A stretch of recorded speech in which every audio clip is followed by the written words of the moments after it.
기온 15.3도입니다. 아나운서 이규원이었습니다. 정오 종합 뉴스를 마칩니다. 지금 시각 12시 20분입니다. KBS.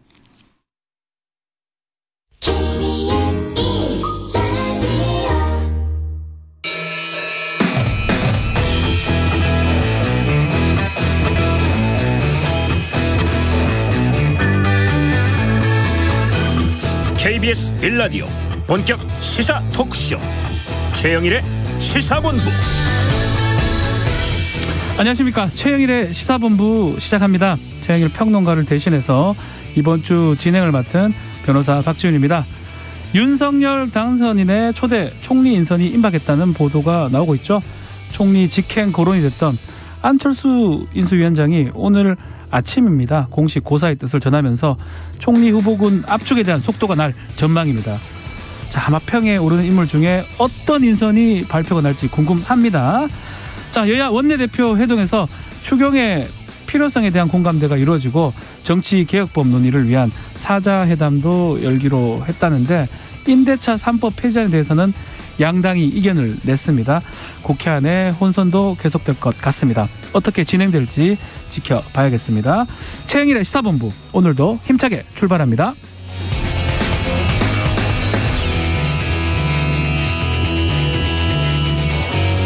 1부에서는 오늘의 핵심 뉴스를 한입에 정리해드리는 한입 뉴스 코너가 기다리고 있습니다. 또 2부에서는요. 63일 남은 지방선거에 서울시장 고인난 어떻게 해결해야 할지 김남국 더불어민주당 의원과 이야기를 나눠보겠습니다. 이어서 오늘은 진격의 청년 보수 또 사건 본부도 준비가 되어 있습니다. 한입에 쏙 들어가는 뉴스와 찰떡궁합인 디저트송 신청도 기다리고 있습니다. 오늘 뉴스에 어울리는 노래가 있으면 문자 샵 9730으로 자유롭게 보내주시면 됩니다. 오늘의 디저트송으로 선정되신 분께는 커피 쿠폰을 드리겠습니다. 짧은 문자 50원, 긴 문자 100원입니다.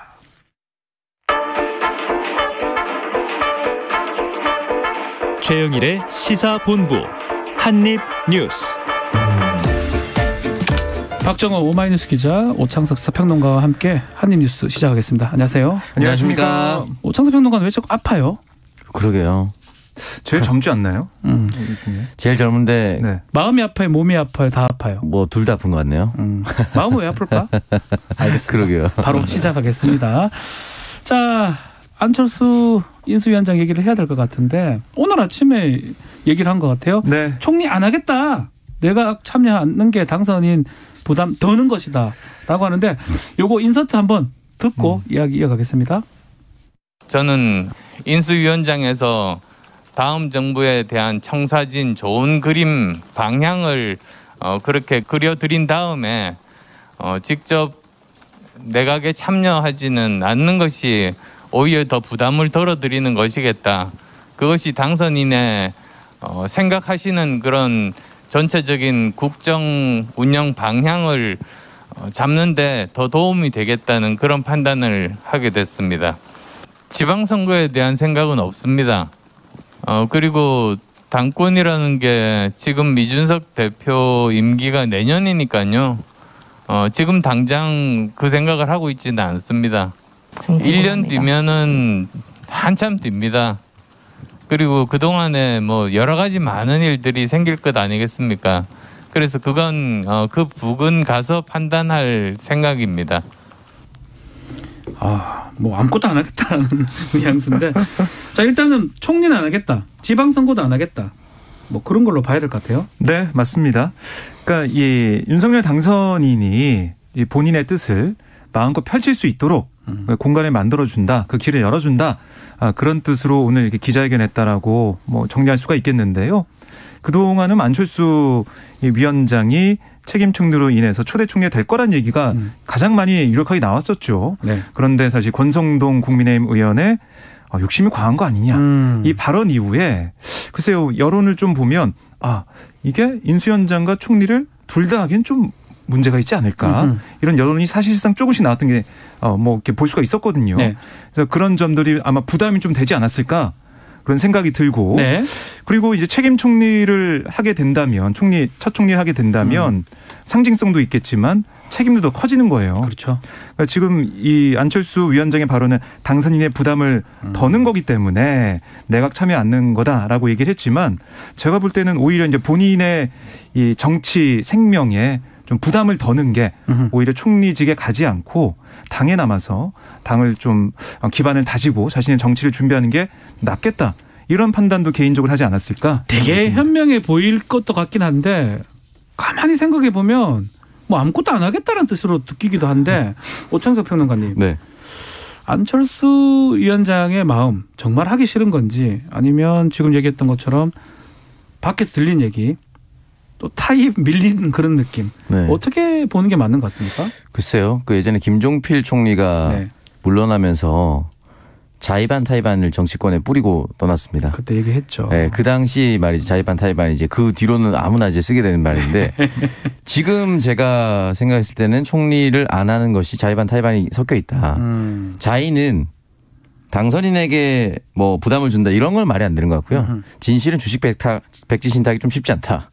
아, 이거 본인 얘기죠? 뭐 제 생각이에요. 내피셜. 네. 두 번째는 그거 말고 총리가 조금 불편하시면 당권 잡으시면 되지 않겠습니까? 라고 얘기하면서 총리를 하고 싶어하는 사람들도 설득하고 당권을 함께 하자라고 하면서 원내대표 후보군도 얘기할 수 있습니다. 그렇기 때문에 국민의힘 내에서 이준석 대표를 견제하기 위해서 안철수 대표를 데려오려고 하는 중진들의 움직임이 분명히 있었을 거라고 생각이 들고 그 설득 과정이 아마 안철수 대표가 이런 결정을 내리는 데까지 영향을 미쳤다고 저는 생각이 들고요. 네. 저는 부담을 준다라고 하는 것은 사실은 말이 안 된다고 느끼는 것이 단일화를 하면서 행정적 경험을 해보고 싶다고 얘기를 했어요. 네. 그런데 출마도 안 하고 국무총리도 안 한다고 한다면 단일화의 명분은 없어져 있습니다. 그러니까 애초에 단일화의 명분을 살리기 위해서라도 그 두 가지 중에 하나를 선택할 수가 있는 부분인데 두 가지 다 안 한다라고 얘기를 했거든요. 그렇다면 결국 할 수 있는 건 당권밖에 없습니다. 그렇다면 당권을 어떻게 할 것인가.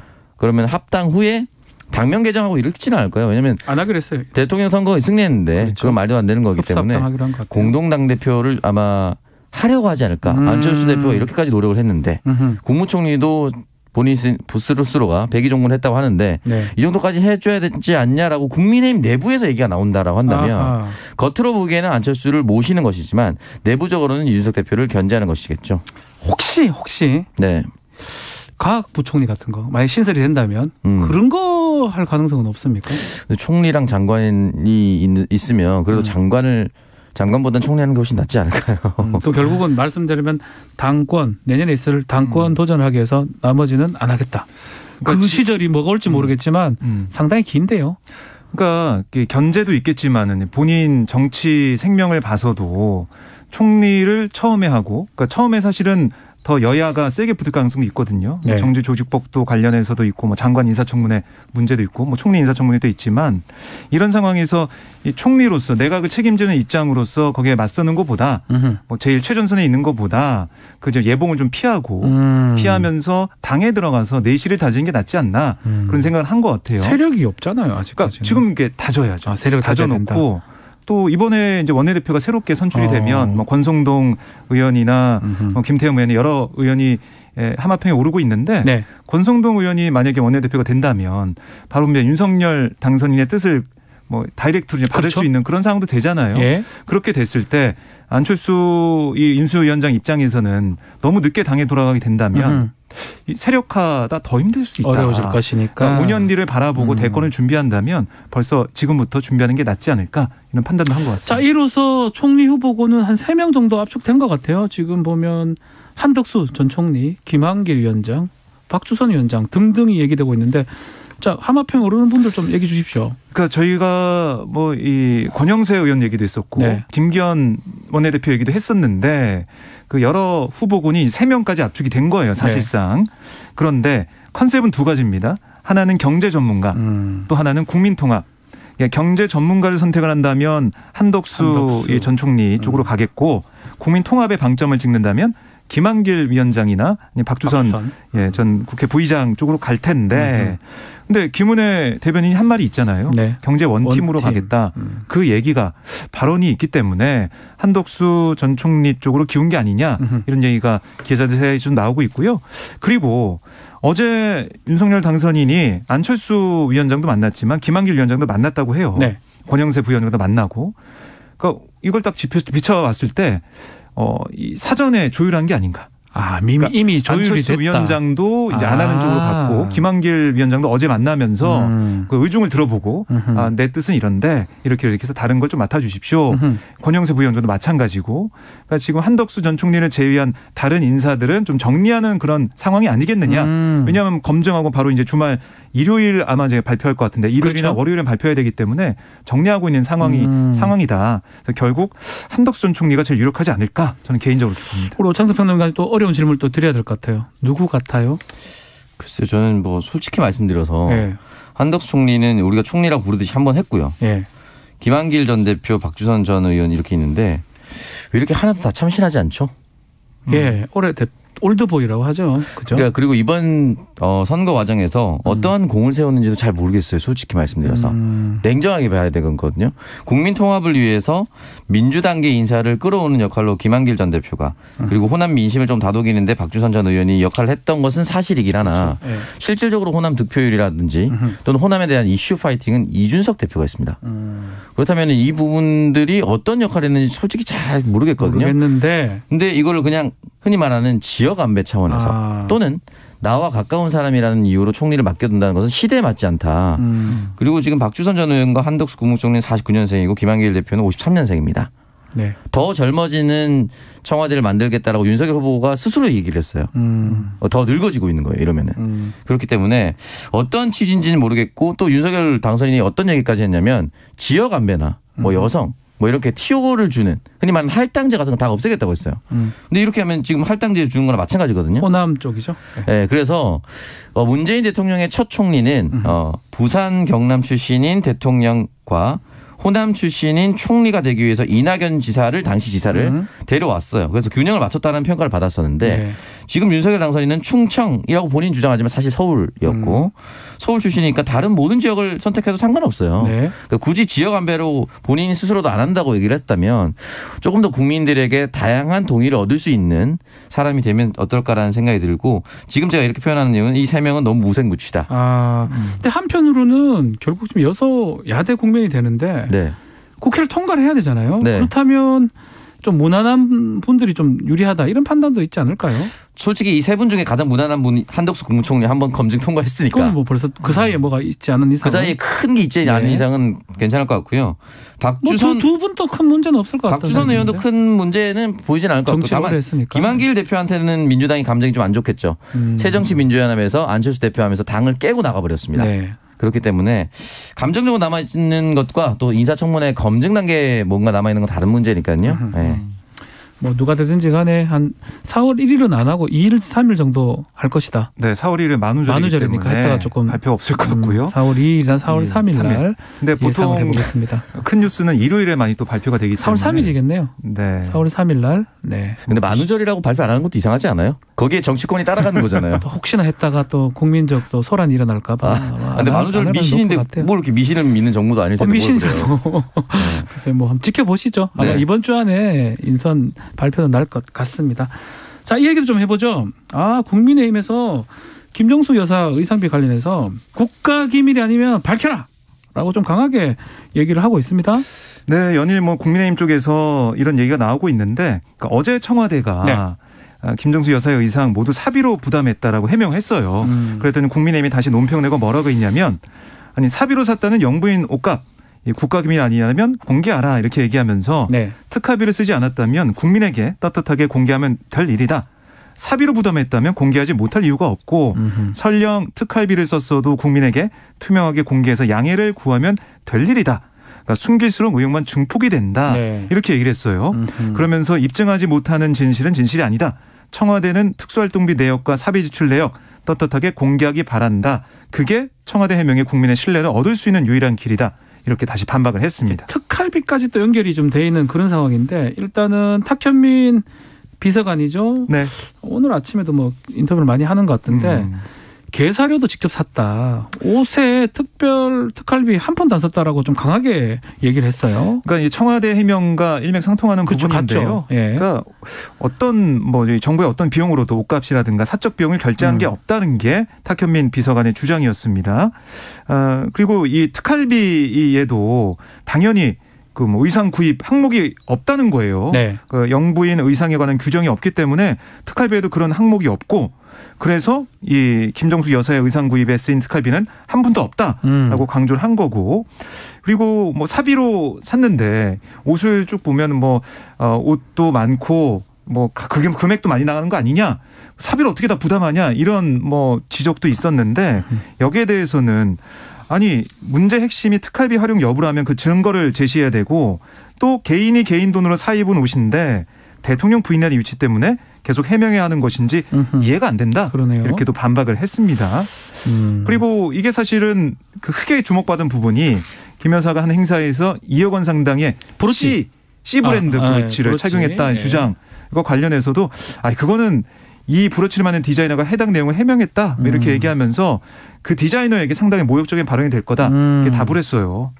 그 2억짜리 브로치는 아니라는 거죠? 아니라는 거고요. 거죠? 네. 우천석 평론가 또짱 평론가 좀 상표를 그런 거 잘 아시니까 모자를 저 잘 모릅니다. C 상표 같은 거 아닌가요? 네. 그 브랜드에서 모자까지 만드는지는 잘 모르겠지만 C라고 돼 있어요. 모자는 만들어도 이런 캡형 모자는 안 만들 것 같긴 한데. 오창 평론가 그 브랜드가 지금 논란이 되기도 한데 이거 계속 이 얘기를 할 수도 없는 것 같은데 어떻게 풀어나가야 될까요? 그러니까 이제 아닌 거라고 얘기했는데 사실 이제 결과적으로 이게 첫 번째 물꼬는 특별활동비를 공개하라로부터 시작을 했었죠. 여기에 대해서 청와대가 공개하지 않는 내역을 어떻게 지출했느냐라고 이제 들어온 것이고 이 내용 중에 이제 김정숙 여사에 대한 구매 내역이 있는 거 아니냐, 그 중에 이런 것들도 산 거 아니냐 이렇게 얘기를 한 거죠. 이렇게까지 번지게 된 건데 그래서 매번 반복되는 것이 이제 정치인들의 옷 또는 안경 이런 것들이 이제 고가다. 그러면 이 고가가 과연 서민 생활에 맞느냐 이게 하나 있고 또는 이제 국가의 돈으로 이런 걸 사는 것이 맞느냐. 근데 두 번째 후자 건은 아니라고 계속해서 얘기를 하고 있는 건데 중요한 거는 특활비까지 공개를 하는 것이 맞느냐라고 따졌을 때는 국민의힘이 그러면 우리도 앞으로 다가올 취임 정부에서 모두 공개하겠다. 그러니까 공개해라. 라고 얘기를 한다면은 어느 정도 협조가 될 수가 있겠죠. 특활비 쓰는 데가 많아요. 국정원도 있고 검찰도 있고 국회도 있고. 그러니까 이게 가능한 범위이냐 아니냐를 냉정하게 국민의힘이 공격할 때 생각을 해야 되는 거예요. 이건 사실 정확히는 엄밀히 따지면 이제 시민단체가 고발한 겁니다. 근데 그 부분에 대해서 이제 법률적으로 응답을 해야 되는데 여기에 편승해서 국민의힘이 특활비 내역을 공개하라라고 얘기한다면 부메랑 될 수 있다는 거예요? 그러니까 고작 한 달 뒤에 돌아올 국민의힘 정부에서도 똑같이 더불어민주당 다른 논리가 필요 없어요. 국민의힘도 퇴임 한 달 전에 특활비 내역을 공개하라고 했다면 취임하자마자 특활비를 내역을 공개하십시오.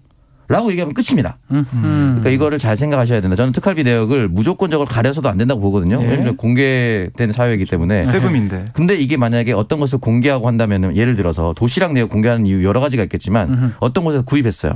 근데 앞으로 똑같은 곳에서 구입한다는 것이 알려진다면 그러니까요.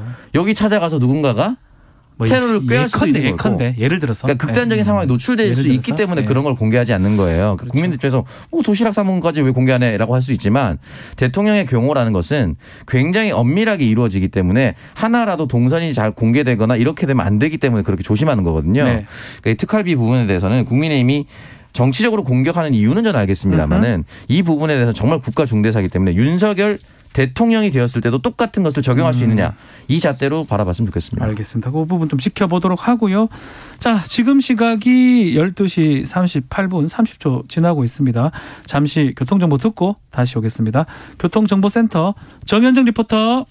네, 오늘은 전국에 봄비가 내립니다. 이번 비는 제주도를 시작으로 늦은 오후에는 전국으로 확대하겠는데요. 서울은 오후 4시를 전후해서 비가 시작되겠습니다. 나오실 때는 우산 하나 챙기시는 게 좋겠습니다. 출근길 정체가 끝나면서 도로 위에는 작업이 시작된 구간이 많은데요. 먼저 내부순환도로 성수분기점 쪽으로 홍지문 터널에서는 작업으로 1차로가 막혀 있습니다. 홍제램프부터 막히기 시작했고요. 반대 성산 방향은 홍지문 터널 입구부터 연희램프까지 속도 줄여서 지납니다. 동부간선도로 성수분기점 쪽인데요. 성수분기점에서는 4차로가 추돌 사고로 막혀 있습니다. 월계 1교에서 월릉분기점까지 작업으로 2차로가 막혀 있고요. 올림픽대로 잠실 가는 길인데요. 한강대교에서 한남대교까지 밀리고 있습니다. 경부고속도로 상황은 서울 쪽으로 양재에서 반포까지 6km 구간 정체입니다. KBS 교통정보센터에서 정현정이었습니다.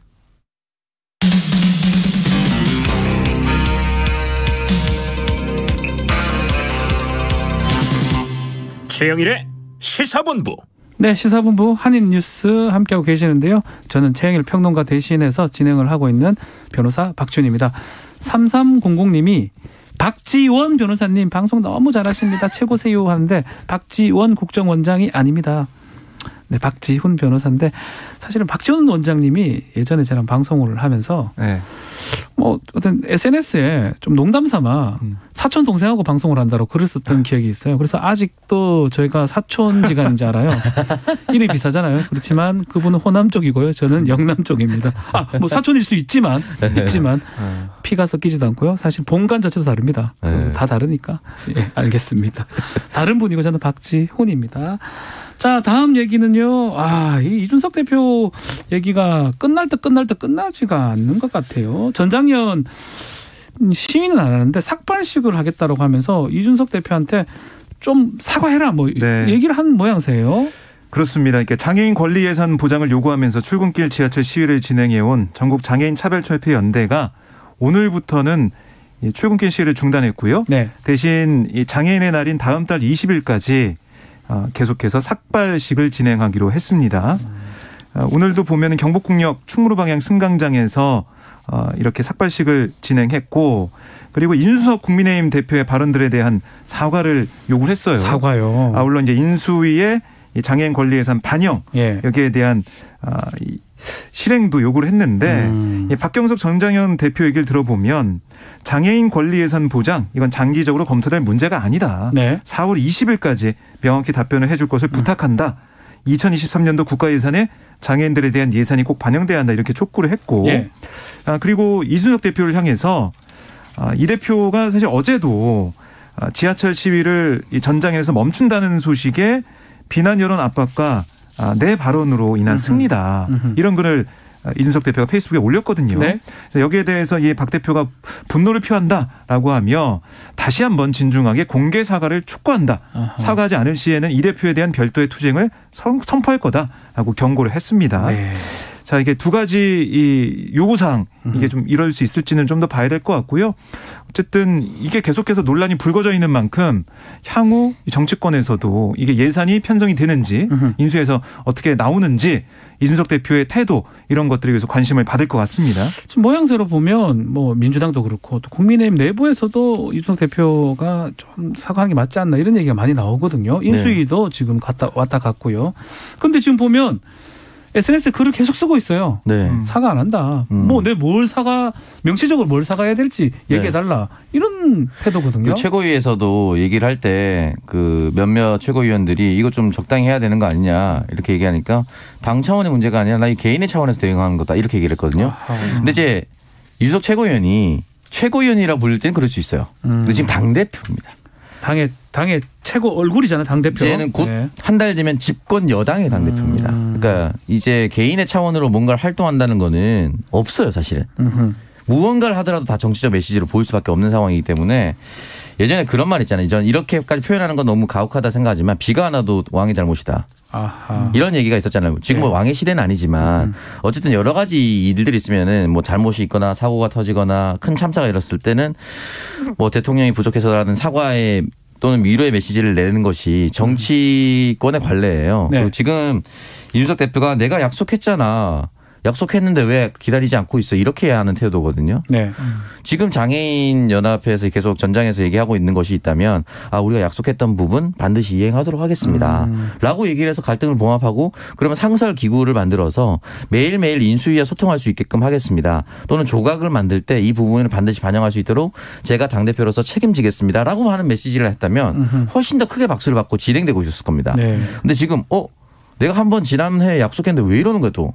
왜 계속 찾아와서 시민들 불편하게 이렇게 얘기하는 거거든요. 근데 우리가 파업권을 보장할 때 그들이 파업하는 이유는 또는 그들이 태워받는 이유는 이렇게까지 얘기하지 않으면 관철되지 않았기 때문입니다. 그렇죠. 누가 불편하지 않으면 이게 누가 알아듣질 않아요. 그리고 공감이 안 되고요. 이 지금 뭐 저상버스 도입이라든지 장애인이 이용할 수 있는 이동권에 대한 문제는요. 네. 2000년대 초반부터 나왔습니다. 그때도 정치권이 해마다 가서 약속했어요. 근데 실현이 안 되고 있으니까 얼마나 답답하면 새 정부를 앞두고 이렇게 얘기하고 있겠습니까? 네. 그러니까 갈등을 봉합하기 위해서는 진짜로 실현시키기 위한 약속 이행 의지를 보여줘야 돼요. 지금 일단은 정확하게는 취임이 안 됐기 때문에 집행을 할 수는 없지만 이행 의지를 보여주는 시기라고 보는데 이행 의지를 보여주는 시기에 난 한다니까 왜 이렇게 찾아와서 그래? 왜 사과라는 거야? 이렇게 하는 태도가 저는 당에 크게 도움이 되지 않는다. 그리고 당내에서도 이걸 조금 무마시키려고 한다라고 하면은 당 대표로서 본인의 고집도 꺾는 것이 저는 정치인의 덕목이라고 생각합니다. 우리 오창석 평론가도 뭐 우리 이준석 대표랑 또 나이도 좀 비슷하고 네. SNS도 많이 하고 방송도 많이 이제 나가는 편인데 이제 SNS 방송도 당 대표로 생각하고 해야 된다 이 말씀이죠. 그렇죠. 개인보다는 보통은 사실은요. SNS 뭐 당 대표급이나 대선 후보급이 되면은 그 SNS를 담당하는 팀이 또 따로 있습니다. 그렇죠. 그렇게 해야죠. 왜냐면 메시지로 비춰지거든요. 네, 메시지로 비춰지고 또 예전에 정치권에서 술 먹고 실수하거나 몇 분 있었어요 그런 거. 네, 또는 나의 의견은 이런데도 불구해서 팍 빠르게 썼다가 의도와는 다르게 왜곡되는 경우도 그렇죠. 있어요. 그래서 반드시 중간에 메시지팀을 거쳐서 최종 확인한 다음에 SNS팀에서 그걸 업로드합니다. 이 과정이 있어야 되는데 지금 이준석 대표는 그런 체제를 거부하고 있는 거죠. 어떻게 보면은. 그렇죠. 그래서 정제되지 않은 메시지들이 계속해서 오해를 불러일으키고 오해를 불러일으키는 속에서 혼자서 흔히 말하는 섀도우 복싱을 하고 있어요. 네. 그러니까 얘기로 풀 수 있는 부분인데 뭐 찾아가서 저지하겠다 이런 식으로 얘기를 해버린다는 것은 더 정말 잘못된 것이 아닌가라는 생각이 듭니다. 좀 사회적 약자를 좀 더 배려했으면 좋겠습니다. 네, 뭐 일단은 국민의힘 내에서 얘기가 나오니까 좀 지켜보도록 하고요. 자, 국민의힘 얘기 나온 김에 지방선거 얘기도 좀 해야 될 것 같아요. 아마 지방선거 때문에 이준석 대표 또 고민이 될 것 같기도 한데 유승민 전 의원 얘기가 계속 나오고 있어요. 기자회견을 잡은 것 같은데 네. 기자회견을 한다는 거는 출마하겠다 이런 걸로 봐야 됩니까? 그러니까 이게 두 가지 선택지가 있는 거죠. 유승민 전 의원이 얘기한 거는 하나는 정계 은퇴, 네. 또 하나는 경기지사 출마 선언. 정계 은퇴 그냥 하면 되죠. 그 기자회견까지 해야 됩니까? 아니 대선 주자로 계속해서 제 말은 그게 아니고 기자회견이라는 건 좀 좋은 이미지가 아닌가 싶어서 느낌이 아닌가 싶어서. 근데 보통은 다 대부분 기자회견 하긴 했습니다. 은퇴할 때. 손학규 전 대표도 그랬고요. 하필이면 이 시점에. 예. 기자회견 왜냐하면은 지금 4월 초에 정리가 돼야 되잖아요. 출마 선언을 네네. 하든지 네. 정리가 돼야 되고 사실 이 대선 이후에 유승민 전 의원이 정계 은퇴할 거란 얘기는 좀 많았었어요. 네. 그런데 지방선거가 이제 코앞에 다가오고 특히 경기도라는 지역은 국민의 입장에서는 험지입니다. 왜냐하면 이재명의 그렇죠. 상위 부분이 있었던 그 지역이고 이번 선거 대선에도 5% 그렇습니다. 이상 차이 났었고요. 네. 네. 경기도에서는 국민의힘이 졌었기 때문에 네. 그런 부분들을 다 봤을 때 유승민 전 의원 같은 거물급 인사가 가야 된다. 이게 있고 또 하나는 지금 민주당에서 경기지사 하만평에 오르는 후보들 여러 후보가 있겠지만 출마 선언도 했고 그중에 한 명이 김동연 새로운 물결 대표예요. 그렇죠. 김동연 대표도 경제통, 경제관료고 유승민 전 의원도 경제를 내세웠던 정치인이기 때문에 네. 그런 면에서 뭔가 대진표가 만들어졌다라는 판단을 국민의힘에서 할 것 같아요. 그리고 이제 유승민 전 의원 주변에 있는 의원들이 계속해서 설득하는 작업을 해왔다고 하는데 네. 저도 이제 박지훈 변호사 말처럼 아마 기자회견 통해서 아마 내일이나 내일 모레는 할 것 같은데 그걸 통해서 출마 선언을 하지 않을까. 그러니까 뭔가 희생하는 그런 이미지. 왜냐하면 험지니까 그걸 통해서 마지막 국민들한테 봉사할 수 있는 기회를 갖겠다. 이런 얘기를 할 것으로 예상이 됩니다. 은퇴를 하려고 이 시점에 기자회견 하기는 조금 뭐 그럴 가능성도 있지만 적다고 보면 경기지사 출마 선언이겠죠 아마도. 네, 아마 그렇게 될 가능성이 높아 보이는데요. 네. 이제 가족들의 반대가 너무 심하다. 가족들이요? 네, 가족들의 반대가 너무 심하다라고 얘기를 하니까 이 부분은 대통령도 했는데. 네? 대통령 선거도 나갔는데 거기 왜 가족? 거기까지였다라고 이제 약속을 하고 나왔던 것 같아요. 시간상으로 봤을 때. 네, 시간상으로 봤을 알겠습니다. 때. 예. 왜냐면은 가족들이 힘든 건 맞아요. 힘들죠. 계속 나와서 인터넷에 검색해서 나의 아버지, 나의 남편을 검색하면 뭐 조롱 섞인 댓글이 막 있고. 오창석 평론가도 살짝 했다가 떨어져 봤잖아요. 그렇죠. 지금까지 얘기를 하고 있잖아. 그렇죠. 8년, 7년이 지났는데도. 그 정도 득표율이면 사실은 안 하는 게 맞지 않나 싶을 정도였는데. 그렇죠. 어쨌든 가족도 저는 큰 변수라고 생각이 드는데. 지금 중요한 건 이렇게 해서 전략 공천이 나오면 당내 반발이 굉장히 커질 겁니다. 네. 근데 지금 당장 당내에서 준비하는 사람들이 늘 하는 얘기가 어떤 거냐면 지역 실정을 모른다. 경기도. 네, 지역 실정을. 사실은 경기도와 연관이 없는 건 맞거든요. 그렇다면 이 부분에 대해서 이 사람들이 한마음 한뜻으로 도우면 상관없는데요. 그냥 손을 놓아버리는 경우도 있습니다. 손을 놓아버리는 경우가 있거나 저 사람이 안 돼야, 그러니까 냉정한 정치 현실인데요. 네. 이런 거물이 나와서 저 사람이 안 돼야 다음번에 내가 다시 도전할 기회가 생겨. 이렇게 생각하는 당내 사람들이 있어요. 이건 모든 정당이 마찬가지입니다. 네. 유승민 도지사가 만약에 돼버린다 하면 재선 3선 나갈 수 있으니까 떨어져야지 다음에 내가 또 도전할 수 있다 이렇게 생각하는데 당내 사람들은 그냥 냉정하게 그냥 이름 걸쳐놓고 열심히 안 할 수도 있거든요. 그러니까 이걸 어떻게 규합하는가까지도 생각을 해서 출마 선언을 하는 거기 때문에 네. 아마 장고를 할 수밖에 없는 것이고 실질적으로 아주 냉정하게 말씀드리면 또 돈 들어가잖아요. 돈 많이 써야 됩니다. 예. 돈 굉장히 많이 들어갑니다. 예. 대선 후보 한번 전국을 돌았는데 또 경기도 선거를 한다. 이 돈을 어떻게 또 준비를 해 두었는가. 그 가족들이 결국은 준비된 돈을 까먹어야 돼요. 이걸 어떻게 용인할 수 있을 것인가에 대한 문제도 있기 때문에 아마 여러 가지 이유로 고민을 하고 있을 것 같은데 결과적으로는 저는 아마 그래도 이 정도 얘기가 나왔으면 출마를 하려고 준비하는 것이 아닌가라는 생각이 듭니다. 대구 얘기도 좀 하죠. 대구시장인 권영진 시장 불출마 선언을 하고 3선을 해야 되는데 네. 포기를 했어요. 그러면 결국 홍준표 의원 또 김재원 최고위원 두 사람만 남은 것 같은데요. 아니 뭐 이진숙 전 사장도 있긴 한데 지금 정치인들 중에는 네. 그리고 유영하 변호사 얘기도 좀 나오고 있거든요. 제가 또 한 명 또 빠뜨렸네요. 네. 4월 초에 기자회견을 하는 걸로 예정돼 있는데 네. 그 기자회견 내용이 어떤 건지 대구시장 출마 가능성도 있어요. 그래서 여러 가지로 참 치열한 곳이다 하는 생각도 들고 치열한 게 이제 본선보다는 경선, 그렇습니다. 예선이 치열하다 이 말씀이시죠? 그렇습니다. 네. 그래서 사실 이번에 공관위에서 국민의힘 공관위에서 페널티 규정을 좀 완화를 했어요. 이게 원래 10에서 15 해가지고 25% 주기로 했는데 다운시킨 것 같아요. 네, 그래서 최대 10%. 네. 그러니까 홍준표 의원이 굉장한 반발을 했었거든요. 네. 세게 반발했었고 그다음에 그 최고위에서 페널티 결정할 때 그때 투표에 참여했던 중에 한 사람이 김재원 전 최고위원인데 대구시장 출마하니까 네. 심판이 뭐 선수 그렇죠. 하면 되냐 그런 비판을 했었죠.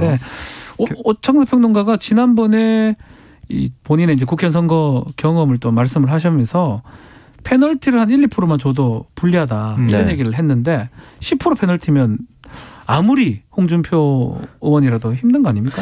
그러니까 쉽지 않을 텐데 지금 예비 여론조사 여러 가지 돌려보면 네. 조금 압도적이긴 해요. 이거를 극복할 정도로 압도적이다? 그러니까 지금 이제 하마평에 오른 후보가 한 10명 정도가 있거든요. 예. 그러니까 10명 정도인데 한 5-6명 정도로 여론조사를 돌려봐도 네. 홍준표 후보가 벌써부터 과반이 나오는데 중요한 건 과반이 나온다 하더라도 과반이 나온다? 1대1로 만약에 구도가 정리가 되잖아요. 그러면 이게 10%도 굉장히 또 큽니다. 큽니까? 그렇죠. 그렇기 때문에 네. 25%에서 10%로 줄인 거는 어쨌든 홍준표 의원의 이제 정치력 승리라고 보는데 네. 그럼 이 10%를 어떻게 극복할 것인가에 대한 고민을 해야 될 것이고 네. 이렇게 해도 대세는 못 거른다라고 홍준표 의원이 여론을 형성한다면 저는 뭐 크게 어렵지 않게 본 후보가 되지 않을까라는 생각이 듭니다. 사실은 10%는 어느 정도 극복할 수 있는 법입니다. 25%는 극복할 수 없습니다. 극복하기 정말 힘든 수치인데 네. 10%는 그래도 극복 가능한 수치로 들어오긴 했습니다. 그러면 뭐 지금대로라면 양강 구도고 홍준표 의원이 좀 더 유리할 것이다 이렇게 예상이 되는 건가요? 뭐 사실 권영진 시장 같은 경우도 원래는 네. 3선 도전한다고 했었거든요. 왜 안 하는 거죠? 그러니까 윤석열 당선인이 깐부다라는 얘기할 정도로 네. 강한 의지를 보였었는데 어제 서울에서 이 대구 지역 국회의원을 만나고 여러 얘기를 들은 다음에 입장을 바꾼 거예요. 그래서 아무래도 이 공관위에 이 페널티를 줄여주는 그렇게 되면 홍준표 의원이 더 유리한 상황이 되잖아요. 네. 그건 좀 본 게 아닌가. 그리고 홍준표 의원이 만약에 나오게 되면 그 자리에 비잖아요. 국회의원 선거 네. 자리. 그걸 또 노리고 여러 가지로 정치적 계산한 게 아닌가. 이런 여러 가지 관측이 나오고 있습니다. 자, 윤호중 비대위원장이 서울시장 인물난 없다. 괜찮다. 이 얘기는 2부에서 민주당 김남국 의원하고 지방선거 얘기하면서 다시 좀 다뤄보도록 하겠습니다. 자, 오늘 디저트송은 3408님 신청곡입니다.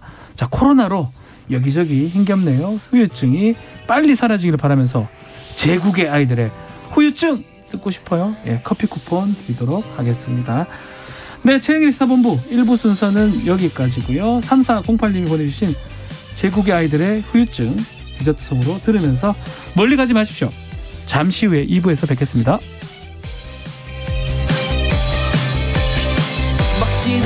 나는 술을 자꾸 마시고 관심도 없는 애들한테 자꾸 연락하게 돼. 외로워서 그런가 봐. 생각했는데 아무렇지 않게 지내다가도 네가 쓰던 향수 냄새만 맡으면 나도 몰래 네 사진을 꺼내. 보고 싶어지는데 너가 떠난 뒤 멈춰버린 내 사랑이란 페이지. 내 맘에 텅 빈 너란 작도 눈물만 고이지. 어쩌면 좋을까 어쩜 넌 이리 모를까 밤새 또 혼자만 Turn back time. 그냥 하염없이 눈물이 나. 그냥 하염없이 썩을 퍼져. 네가 떠나간 뒤 매일 나 혼자 남겨진 아픔이 싫어. 자꾸 하염없이 눈물이 나. 자꾸 하염없이 썩을 퍼져. 너를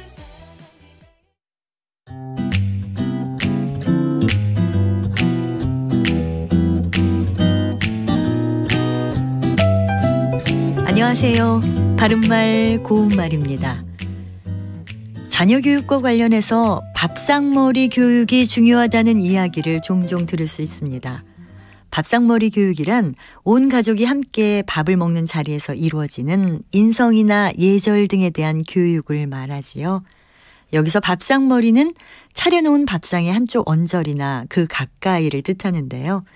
밥상머리에 앉다, 밥상머리에서 큰 소리 내는 게 아니다처럼 표현합니다.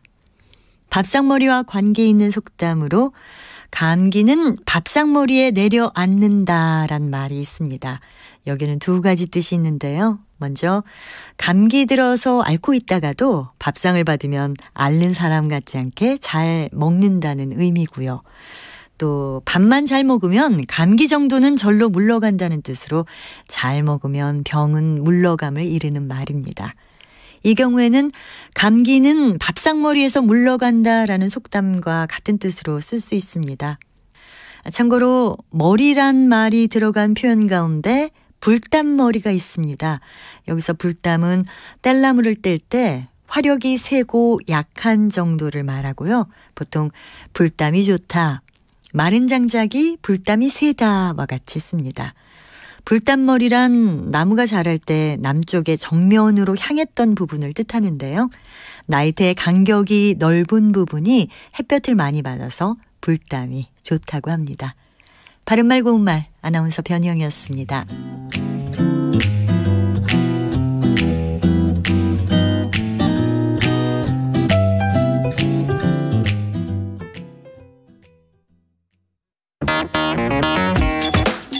시선은 뜨겁다. 조직적으로 움직였다는 의심이 드는 사건입니다. 아니 정치 권력이 더 세죠. 두 번째는 뭐냐면 정말 진짜 그건 대변이에요. 김용남 의원 때론 차갑게 식혀야 할 때도 있다. 그러니까 너는 죄가 있어. 이렇게 판단하는 건 잠시만요. 이제 그만 문제라고. 제가 끊고 가겠습니다. 시사는 시원하다. 이처럼 서거 화장실을 이용하면 배설물을 한 곳에서 처리할 수 있으니까 온실가스 배출량을 획기적으로 줄일 수 있다고 하는군요. 시원한 바람처럼 기분 좋은 소식이 있다. 시사의 핫앤쿨 KBS 1라디오에 다 있습니다. 평일 저녁 7시 20분 정준희 교수의 KBS 열린 토론, 평일 밤 10시 5분 김성환의 시사야. 많은 청취 바랍니다.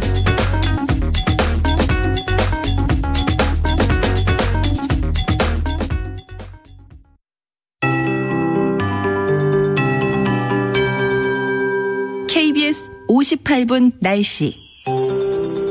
하늘이 흐립니다. 서쪽에서 비구름이 다가오고 있어서 지금 서해안과 충남, 제주도 곳곳에 약한 비가 내리고 있고 서울 등 서쪽 일부 지역에 빗방울이 떨어지고 있습니다.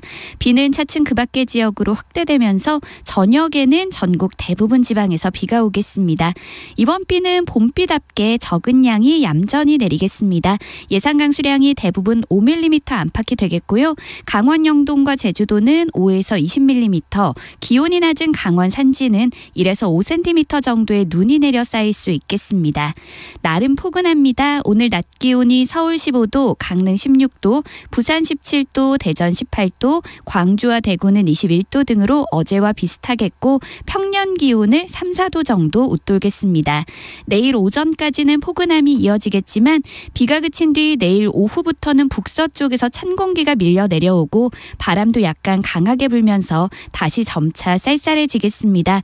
모레 금요일 아침에는 기온이 크게 떨어져 서울 3도, 대구 4도까지 내려가겠고요. 일부 중부 내륙은 영하로 기온이 떨어지겠습니다. 하지만 낮에는 포근해서 일교차가 10도 이상 무척 크게 벌어지겠습니다. 현재 서울의 기온은 15.1도, 습도는 54%입니다. 송소진입니다.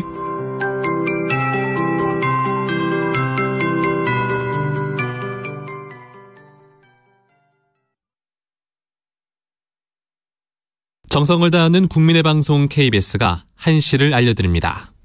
AM 711kHz, FM 97.3MHz, KBS 1라디오입니다. HLKA.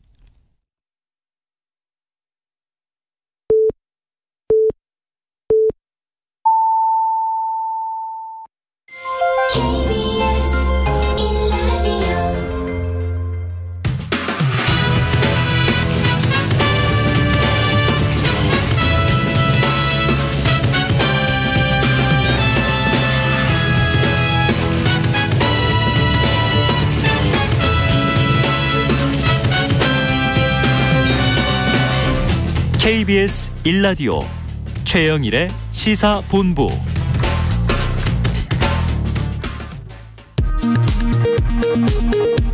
이 시각 라디오 정보센터 뉴스입니다.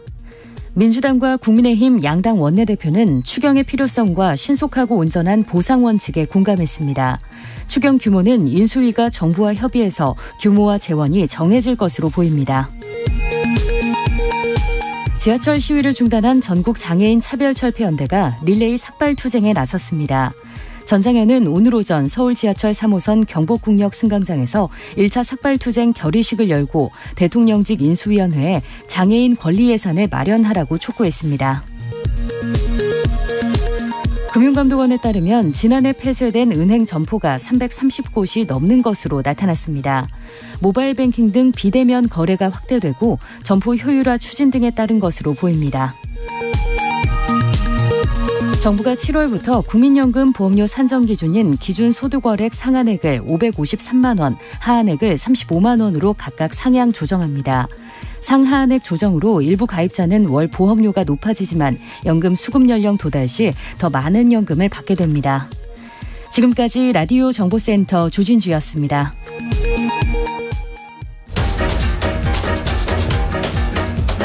최영일의 시사본부 10분 인터뷰. 화제 이슈를 콕 집어보는 10분 인터뷰 시간입니다. 저는 변호사 박지훈이고요. 자, 민주당의 서울시장 후보 구인난 상황에서 송영길 전 대표의 차출론이 나왔습니다. 이재명 상임 고문의 최측근 7인회라고 하죠. 어제 송 대표를 만났다고 하는데 자세한 이야기 좀 들어보도록 하겠습니다.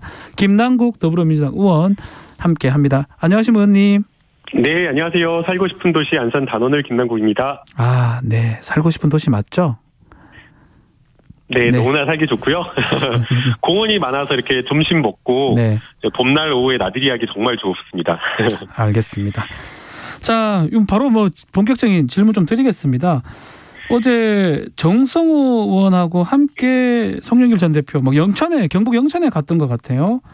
건강은 좀 괜찮던가요? 어떻던가요? 건강은 크게 문제가 없다라고 하고 계시고요. 네. 근데 선거일 직전 무렵에 머리를 이제 크게 좀 다치신 그런 상황이기 때문에 그렇죠. 예, 여러 가지 후유증이 있는지를 좀 잘 살펴봐야 된다라고 하는 시기라고 합니다. 지금 현재로서는 문제는 없지만 그래도 조금 주의가 필요한 것 같습니다. 이게 보도에 따르면 좀 지방선거에 헌신해달라 이 두 의원님께서 말씀하셨던 것 같은데 뛰어라 이런 뜻이죠? 직접 뛰어라. 네, 저희가 선거 때문에 내려간 것은 아니었고요.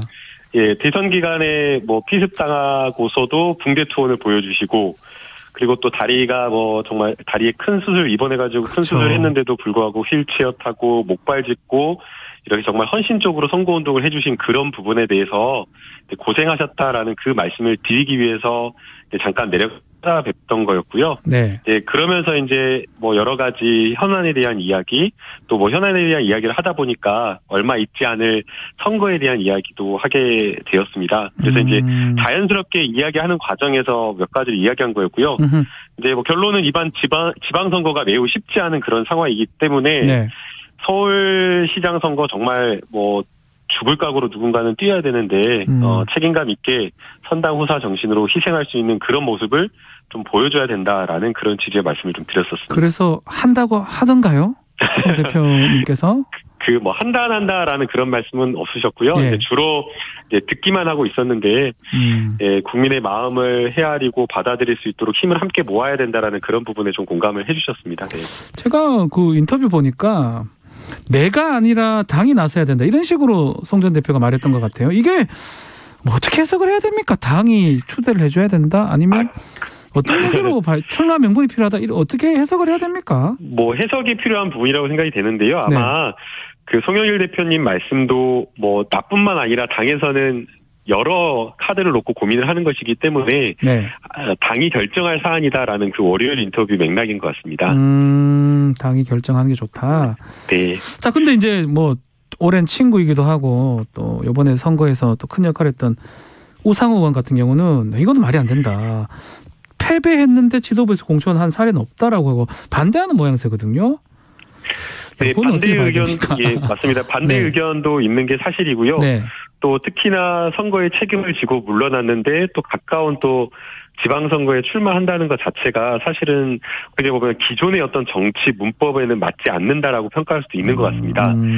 또 그런 어떤 정치의 어떤 원칙론적인 이야기도 있을 수 있지만 또 동시에 이번 서울시장 선거와 경기도지사 선거는 반드시 이겨야 된다라는 그런 목소리도 있고 매우 그런 중요하다. 차원에서 그런 차원에서 경쟁력과 승리 가능성 어렵더라도 누군가는 나서야 된다는 그런 목소리도 있기 때문에 아마 당에서 신중하게 여러 종합적인 어떤 평가를 통해서 아마 출마자를 정하지 않을까 생각이 듭니다. 아니 그럼 다시 제가 질문 드리면 윤호중 비대위원장은 뭐 서울시장 후보 고인난이라고 했는데 또 지금 의원님들 말씀은 당이 나서야 된다 이렇게 얘기를 했는데 그러면 추대를 한다는 거예요? 전략공천한다는 거예요?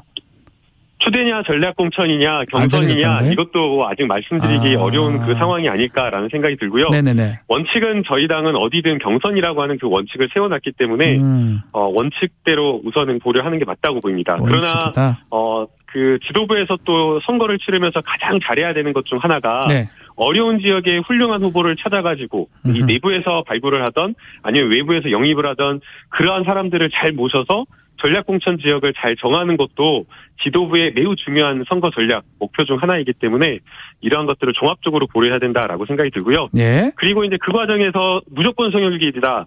송영길 카드밖에 없다. 이거는 아니라고 저는 생각이 듭니다.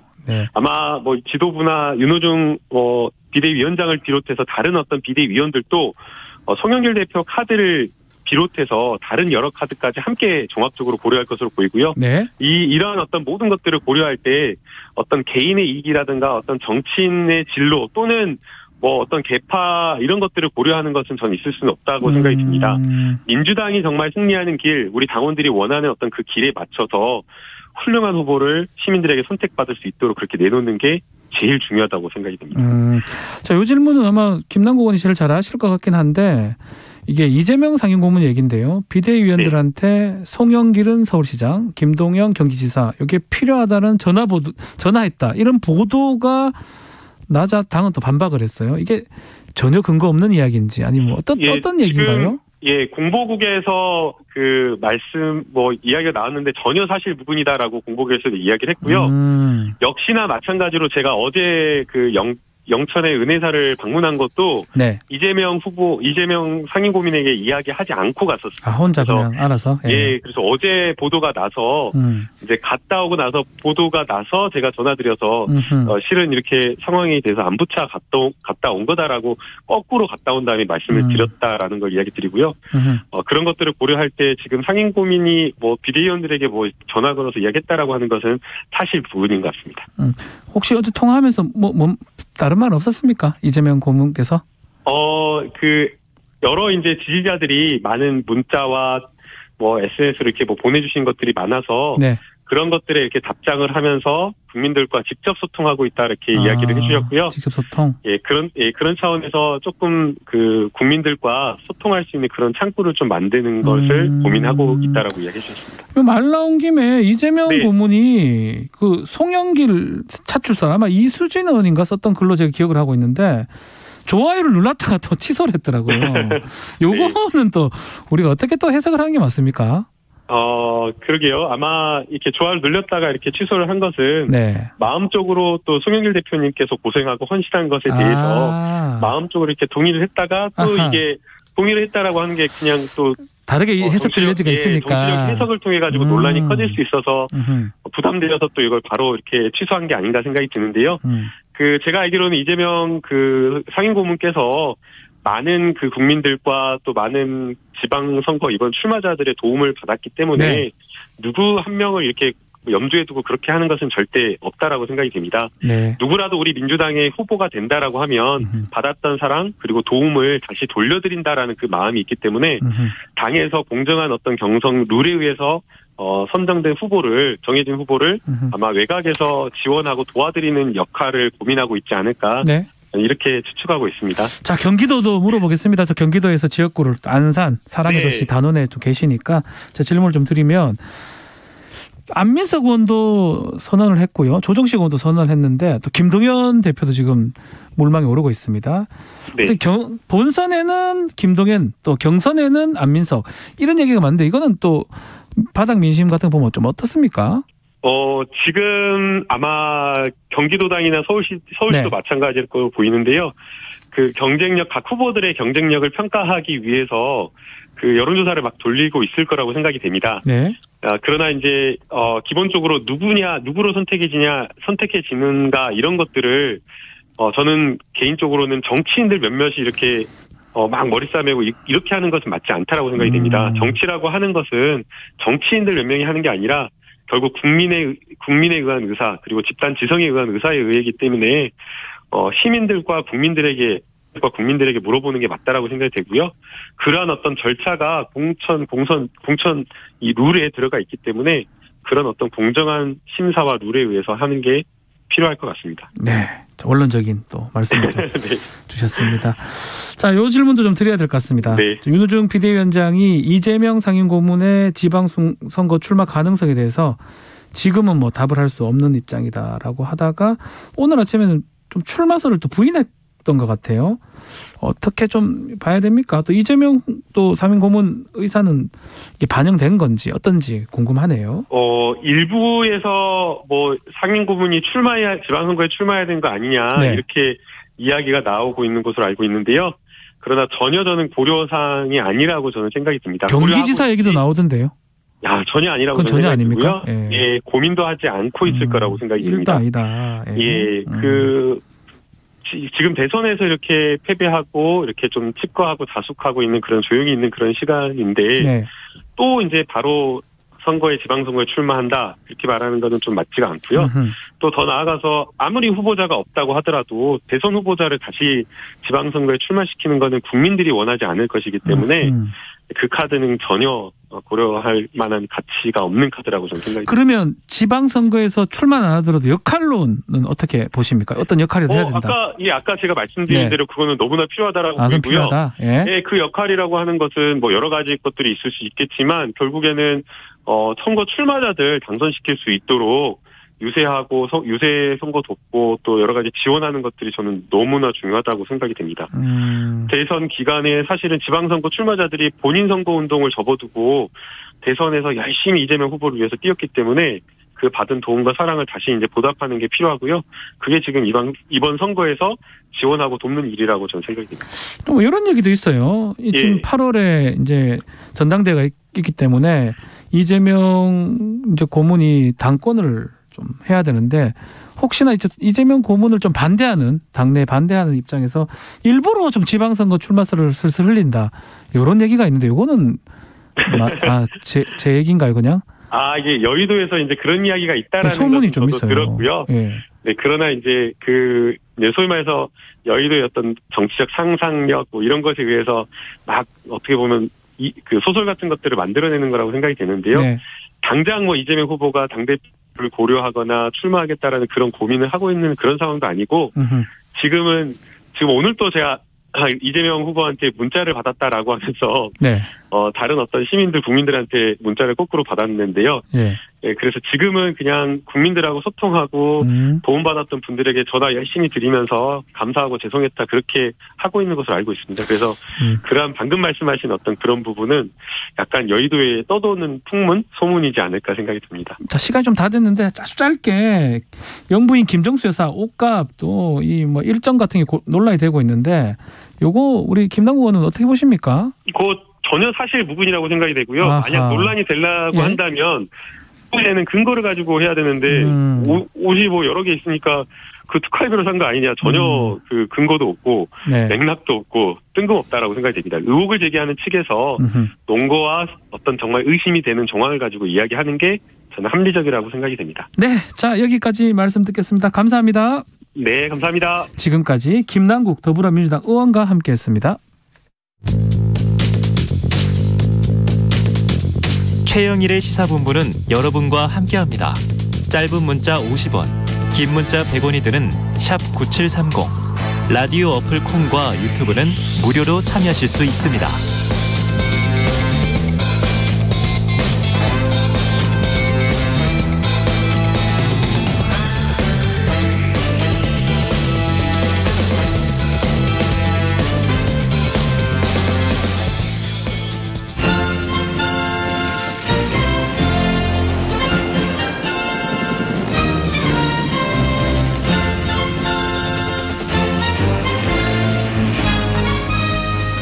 새는 좌우의 날개로 난다. 매주 수요일에는 보수의 시각으로 현안을 들여다보는 진격의 보수 시간입니다. 오늘은 진격의 보수 청년 특집으로 꾸려집니다.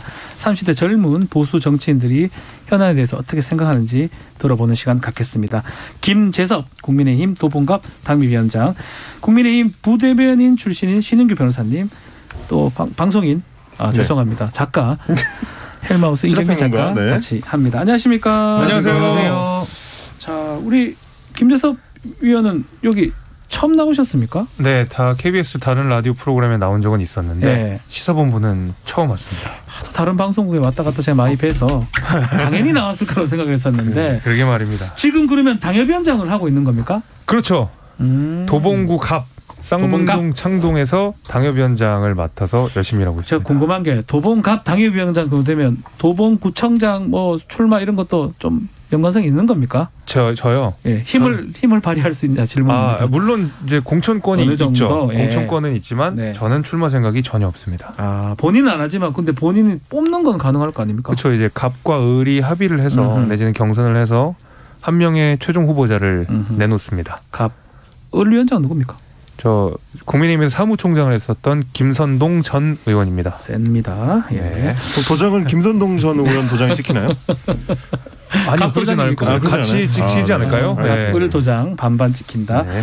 자, 오늘 또 모신 분이 지금 송파병의 당협위원장 운영위원을 맡고 있나요? 우리 당협위원회 운영위원입니다. 운영위원이고 출마를 한다고요? 예, 제가 이번에 송파구청장 예비후보로 등록을 했습니다. 국민의힘. 네, 맞습니다. 그러면 저 당협위원장이나 뭐 의원, 당협위원장이죠. 송파는 가불병 뭐 많잖아요. 그렇죠. 가불병 3개의 당협이 있고요. 예, 저는 당협위원회에 운영위원 제도가 있어서 운영위원으로 좀 활동을 하고 있습니다. 출마하려 그러면 뭐 좀 나중에 얘기도 좀 하겠지만, 네, 뭐 이 당협위원장들은 잘 보이긴 해야 되겠네요. 그럼요. 김재섭 위원이 훨씬 센 거죠. 김재섭 위원장님께 잘 보이면 됩니다. 네. 자, 우리 임경민 작가도 오늘 좀 진행을 좀 도와주려고 네. 같이 좀 나왔습니다. 자, 좀 세 분이 좀 같이 방송을 자주 하는 편이죠? 저는 이제 김재섭 위원장하고는 몇 번 그 방송에서 이제 호흡을 맞춰봤는데 네. 신인균 변호사님하고는 지금 처음 뵈가지고 오늘 제 이제 맛을 좀 톡톡하게 보여드리겠다. 네, 기대하겠습니다. 오늘 제가 이제 균형을 잡는 역할이기 때문에 엄청 딴지를 걸어드리겠습니다. 네. 세게 잡아주십시오. 알겠습니다. 자, 진격의 청년 보수 본격적으로 이야기를 좀 나눠보겠습니다. 먼저 안철수 위원장의 거취 표명 또 인수위 소식에 대해서 이야기를 좀 나눠보겠습니다. 자, 어제 청년 공천 관련해서 기자회견을 했는데 자, 원래 이야기 먼저 하려고 했는데 오늘 어제 또 다른 기자회견이 있었습니다. 이 얘기 먼저 좀 해야 될 것 같아요. 공식적으로 총리 안 하겠다라고 하면서 지금 뭐 당에도 별로 지방선거 얘기도 별로 없는 것 같아요. 어떻게 보십니까? 안철수 위원장이 이렇게 얘기했던 부분. 신은기 변호사님. 예, 뭐 안철수 총리 후보설이 굉장히 많이 좀 유력시 검토가 되었던 걸로 이렇게 알고 있는데 일단은 뭐 안철수 위원장이 이제 이 부분에 대해서는 좀 본인은 생각이 없다 이렇게 밝혔잖아요. 그런데 이제 사실 새 정부의 첫 총리 아니겠습니까? 그래서 이번 총리 인선이 국민들의 주목도도 높고 또 새 정부의 안정적 출발을 위해서는 굉장히 중요한 부분이기 때문에 본인이 그렇게 고사의 뜻을 밝혔다면은 또 더 나은 후보들을 이제 찾아야 되는데 이제 그 부분을 좀 고민을 많이 해야 될 것 같습니다. 네. 위원장님 사실 제가 알기로는 이제 작가님한테 들으니까 이제 안철수 총리설에 대해서 이제 굉장히 좀 적극적으로 말씀을 그동안 해오셨다라고 하던데 아쉬움도 좀 있으실 것 같고 오늘 이제 안철수 위원장이 이제 발언하는 내용들을 보니까 뭐 기자들이 이제 주로 그쪽에 초점을 맞춰서 질문하긴 했지만 결국에는 당권을 노리는 거 아니냐. 그러면 이제 이준석 대표하고의 이제 관계가 어떻게 되느냐. 이제 이런 질문들을 많이 하는 와중에 그 얘기를 하더라고요.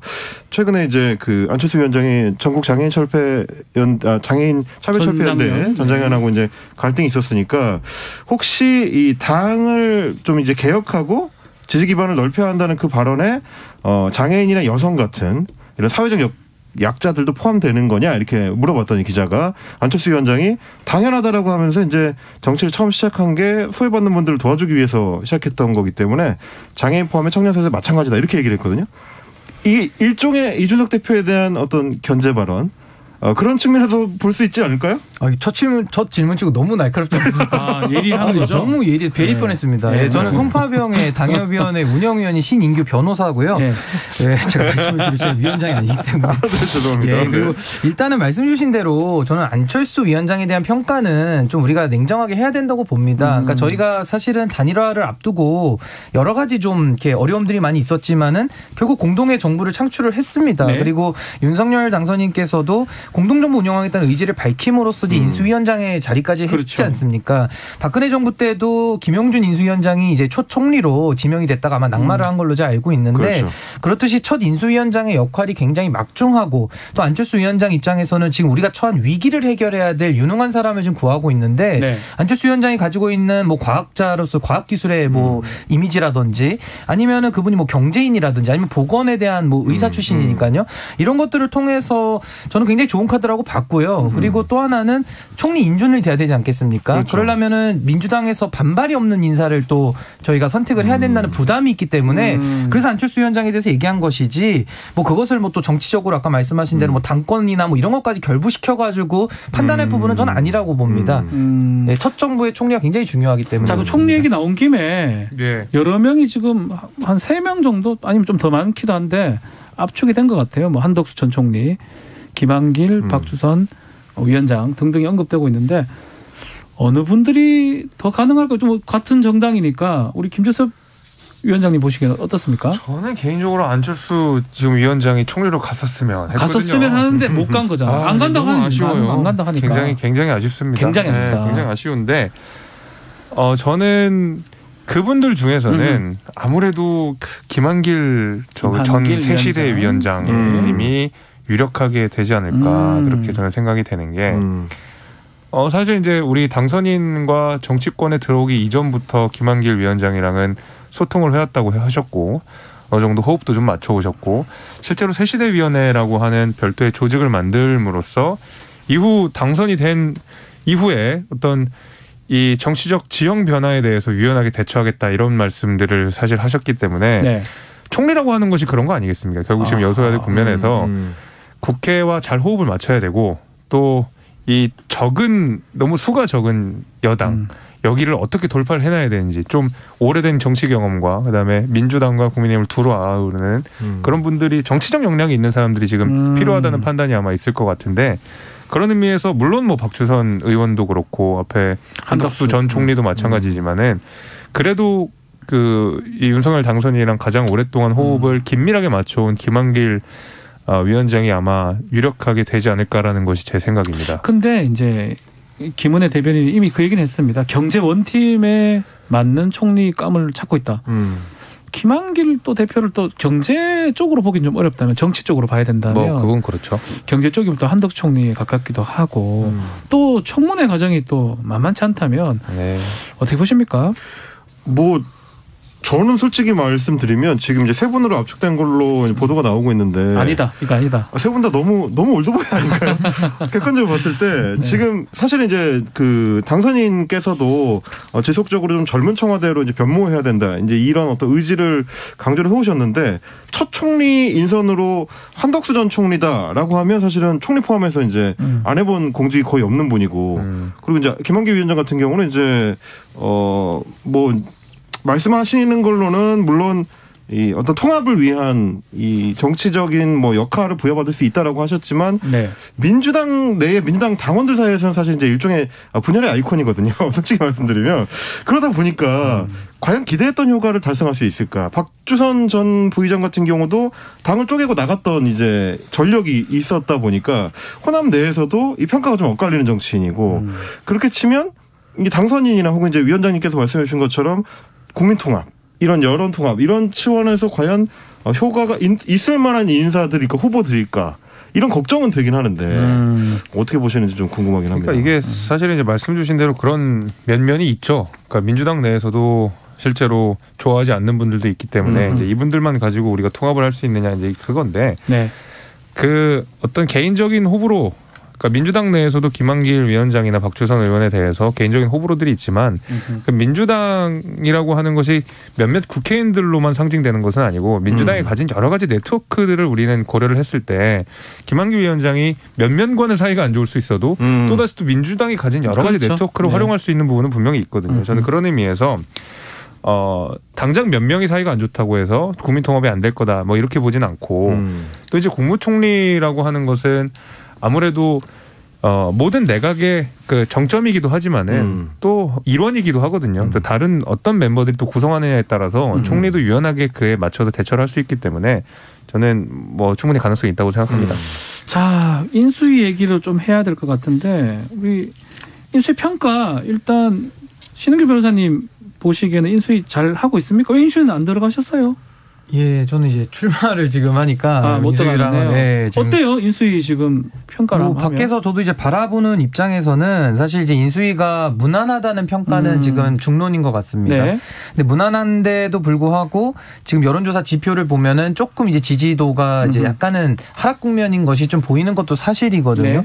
그래서 그 원인을 좀 짚어야 될 텐데 제가 봤을 때는 사실 이제 그 현 대통령과 또 이제 미래 권력 윤석열 당선인 사이에 이제 갈등 모습으로 이제 많이 좀 비춰진 부분들이 몇 가지 있었습니다. 청와대 이전 문제라든지 인사권을 행사를 놓고서도 서로 갈등이 있었는데 이런 것들이 좀 안 좋게 작용을 했던 거는 명백해 보이고요. 제가 조금 아쉽다고 지적을 하자면은 아무래도 지금 이제 인수위가 가장 핫할 때 아니겠습니까? 그렇죠. 대통령 당선인의 권력이라는 것이 사실 당선 직후부터 사실 힘이 풍선이 이렇게 바람 빠지듯이 조금씩 줄어드는 구도로 이제 가는 것인데 가장 힘이 클 때 가장 어려운 개혁 드라이브를 걸어야 된다고 이제 생각을 하거든요. 근데 이제 그럴 때 지금 우리가 개혁해야 될 것들이 너무 많지 않습니까? 민주당이 말하는 것처럼 그래서 검찰 개혁 이런 거에 매달릴 것이 아니라 정말 민생과 또 우리 그 국가의 백년지 대계를 놓고 보면 교육 문제라든지 연금 문제라든지 부동산 문제라든지 정말로 국민들이 걱정하시고 염려하는 부분들에 대한 아젠다들이 많이 있는데 이걸 문재인 정부에서 못했단 말입니다. 그리고 그걸 우리가 비판을 하고 집권을 했으면 여기에 대한 이제 대안들이나 우리들의 생각들을 많이 제시를 하면서 국정의 운영의 동력으로 삼았어야 되는데 이제 그런 부분에 대해서는 조금 좀 미약했다. 전 그런 부분이 지지도에 좀 반영이 됐다고 봅니다. 그러니까 용산 이슈 말고는 조금 하는 어떤 그런 이슈는 없다. 이렇게 평가를 주셨네요. 김재섭 변호사님 어떻게 보십니까? 김재섭 위원장님 죄송합니다. 김재섭 위원장입니다. 저희가 오늘 둘 다 틀리네요. 변호사가 너무 많이 나와서 방송에 죄송합니다. 그런데 인수위는 어디까지나 내각을 시작하는 준비 단계에 있는 거기 때문에 사실 인수위 구성만으로 모든 것을 다 평가하기는 좀 어려울 것 같고 아무래도 우리가 이제 인사청문회가 혹독한 산이 이제 남아 있잖아요. 결국 그 인사청문회를 얼만큼 또 잘 대응하느냐 이제 이런 것들. 그러니까 인사청문회를 대응하는 문제는 결국 민주당이 보기에도 납득될 만한 인사들을 미리 물색하고 그다음에 윤석열 당선인의 호흡을 맞추는 작업들이 충분히 필요하다고 생각이 되거든요. 어쨌든 인수의 역할은 완충이라는 면에서 그러니까 어떤 성과를 당장 보여주거나 그럴 필요가 있는 것도 아니고 저는 오히려 그래서도 안 된다고 보거든요. 그래서 어떤 뭐 뚜렷한 결과물을 내는 것을 바라는 것은 우리 쪽에서도 욕심이고 국민들께서도 조금 더 그렇게 봐주시면 되기 때문에 이슈라고 하면 지금 결국 뭐 용산 이전이고 이거는 왜냐하면 인수위 단계에서 끝내겠다고 선언을 한 유일한 프로젝트이기 때문에 그래서 그것만 조금 우리 신윤기 변호사님 말씀하신 대로 그 부분만 조금 요새 좀 이런저런 잡음들이 좀 있긴 했지만은 되고 나머지는 결국에는 윤석열 정부가 출범한 이후에 평가하셔야 된다 이렇게 보고 있습니다. 조금 언급은 하긴 했는데 이 인수위 활동 때문에 윤 당선인이 국정수행 그 가능 지지율 좀 떨어지고 또 문재인 대통령 좀 올라가는 모양새 뭐 이른바 데드크로스 같아요. 그렇습니다. 이 인수위 활동하고 그거 연결이 있다고 봐야 됩니까? 어떻게 어떻습니까? 지금 이제 나오고 있는 전체적인 여론조사 흐름을 봤을 때는 인수위나 혹은 뭐 윤석열 당선인을 향한 이제 국정 운영 기대라고 이제 지표가 돼 있는데 기대치가 높지 않다라는 얘기가 돼버립니다. 지금 인수위가 활동하는 양상을 봤을 때 앞으로 뭘 하려고 하는구나라는 측면에서 이제 국민 여론이 이제 뭘 기대할지를 모르겠다 이쪽에 조금 가까운 것 같고요. 어제 좀 화제가 됐던 여론조사 같은 경우는 대통령 선거 결과에 대해서 이걸 후회하느냐 여부를 물어본 이제 여론조사가 있었습니다. 후회하느냐 물어본다고요? 네, 후회하느냐 혹은 뭐 만족하느냐 이걸 이제 물어봤는데 만족한다는 여론보다 이제 후회한다는 여론이 팽팽하긴 했지만 지역별로 쪼개 보면 TK를 제외하고는 다 후회한다가 높게 나온 상황입니다. 그러니까 이제 이게 인수위 측면에서는 조금 긴장을 해야 되는 부분이 아닐까 싶은 것이 원래 같으면 뭐 이명박 정부 이후로 이제 꾸준히 새로 인수위를 꾸리고 이제 새 정부가 출범하기 직전까지만 해도 이제 계속 기대치가 올라가는 흐름을 보이는데 지금 반대 흐름을 보이는 거에 대해서는 좀 원인 분석 그리고 이제 좀 변화할 수 있는 어떤 흐름을 좀 만들 필요가 있어 보이지 않는가 그런 측면에서 보면 어제 이제 인수위 실무위원이었던 이제 조상규 변호사가 인수위 내부의 분위기를 일종의 이제 폭로를 하나 했지 않습니까? 거기에 뭐 일테면 성 역할이나 성 차별 문제에 대한 이야기들도 있었고 혹은 뭐 굉장히 좀 강압적인 어떤 분위기에 대한 얘기들도 있었고 개파 나눠먹기 양상이 있다라는 이제 폭로 내용도 있었는데 물론 이제 개인 의견이니까 좀 평가를 해봐야 되겠습니다만 혹시 인수위 내부에서 이런 부분들이 잘 걸러지지 않으면 장기적으로 더 큰 악재가 될 수도 있겠다 싶은 생각은 좀 듭니다. 자, 두 분 보실 때 인수위가 당선인한테 영향을 미친다 이렇게 보십니까? 지금 활동들 보면 일단은 인수위의 행동이나 그런 활동 상황들이 당연히 당선인한테 영향이 없을 수가 없죠. 그 인수위가 사실은 새 정부의 출범을 돕고 또 전 정권으로부터 권력을 안정적으로 이양받는 역할을 하는 것이기 때문에 그래서 저는 사실 인수위에게 아까 우리 김지섭 위원장이 말씀하신 대로 너무 큰 기대를 하는 것은 사실 그건 좀 과도한 바람이다라고 저는 보고요. 다만 이제 제가 아까도 말씀드렸다시피 이제 인수위에서 기간이 굉장히 짧지 않습니까? 이 짧은 기간에 국가적인 아젠다 들을 설정을 하고 어떤 방향으로 그러니까 말 그대로 도면을 짜는 거겠죠. 그 도면을 좀 짜면서 국민 여러분들의 좀 기대감을 많이 줘야 되는 아주 좋은 시점인데 이걸 조금은 잘 살리지 못하는 부분이 조금은 아쉽다. 이제 그 얘기를 말씀을 드리겠습니다. 자, 알겠습니다. 자, KBS 라디오 최영일의 시사본부 최영일 평론가 휴가로 이번 주 박지훈이 제가 진행을 하고 있습니다. 자, 김재섭 국민의힘 도봉갑 당협위원장, 국민의힘 부대변인 출신인 신인규 변호사, 헬마우스 임경빈 팩트체커와 진격의 청년보수 함께하고 있는데요. 다음은 지방선거 이야기를 좀 해보겠습니다. 자, 신 변호사님. 일단은 지방선거 청년 출마자 17명 기자회견이 있었는데 주도적 역할을 하셨다고 들었어요.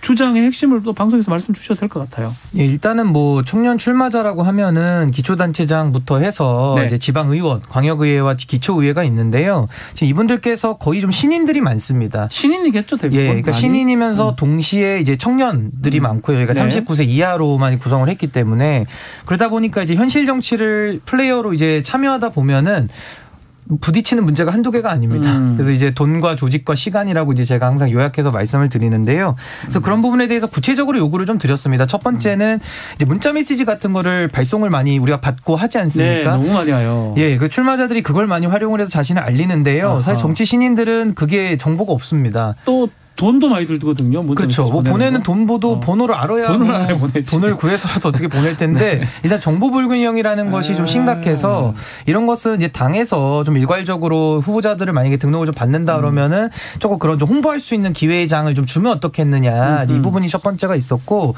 두 번째는 이번에 뭐 기초단체장에서는 지금 토론회를 의무화한다 그러고요.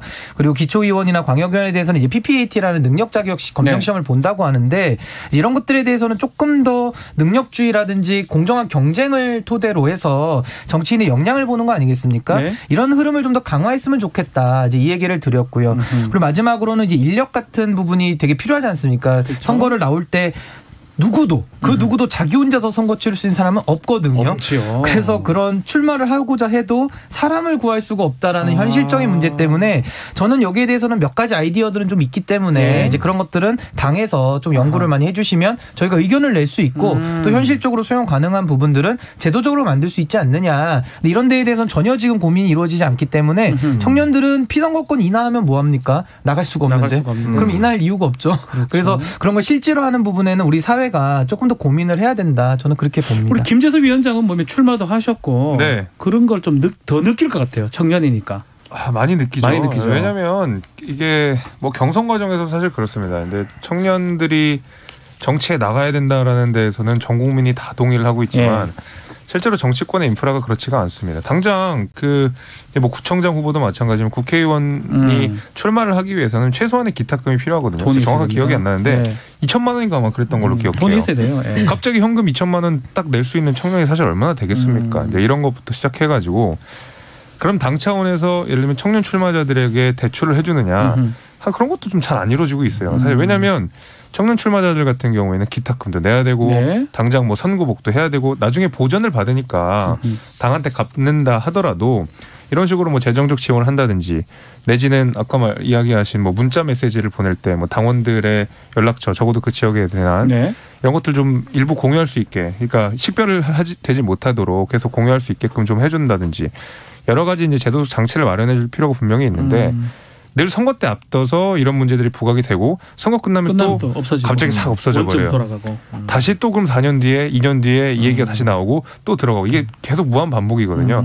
우리 이준석 대표께서 이 부분을 꼭 해결해 주셨으면 좋겠네요. 자, 국민의힘은 그래도 조금 나은 게 좀 젊은 정치인들 하는데 뭐 시험 얘기도 하고 하는데 민주당, 국민의힘 하여튼 전반적으로 청년 정치인들이 하기에는 쉽지 않은 구조예요. 네, 저는 뭐 이제 평론하는 입장이니까 말씀드리자면 청년도 아니에요. 이제 40대.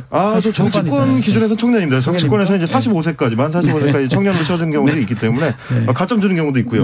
아직은 저는 이제 청년이라고 생각하는데 죄송합니다. 다만 이제 말씀하신 것처럼 여야를 막론하고 청년 정치인들이 이제 새로 정치권에 진입하는데 가장 큰 장벽이 지금 이제 뭐 변호사님께서 말씀해 주신 것처럼 우리 당의 당원이 지역구에 누가 있는지도 사실 잘 모르는 완전히 이제 깜깜이식으로 이제 선거를 치러야 되는 어려움들이 있고 그리고 인지도가 낮다 보면 경선 경쟁에서도 굉장히 어렵고 그렇죠. 이제 그런 부분은 충분히 공감합니다. 이제 다만 이제 저는 이제 오늘 이제 딴지를 거는 역할이니까 제가 어제 이 기자회견 하셨던 내용을 보면서 계속 어떤 생각이 들었냐면 국민의힘에서 그동안 미뤄왔었던 청년 정치인 이준석 표 아젠다라는 게 일단 1차적인 것 중에 하나 제가 가장 인상적이었던 건 당사자 정치에 대한 이제 비판이었습니다. 뭐 여성이라든지 뭐 최근에 이제 장애인이라든지 이제 그 연장선에서 정치권에서 많이 해왔었던 할당제 같은 이게 이제 할당제라는 거는 뭐 보정을 해서 30%는 청년한테 공천을 한다 이제 이런 식의 할당제 접근도 있지만 사실 그거는 청년이 애초에 정치권 진입이 어렵기 때문에 일종의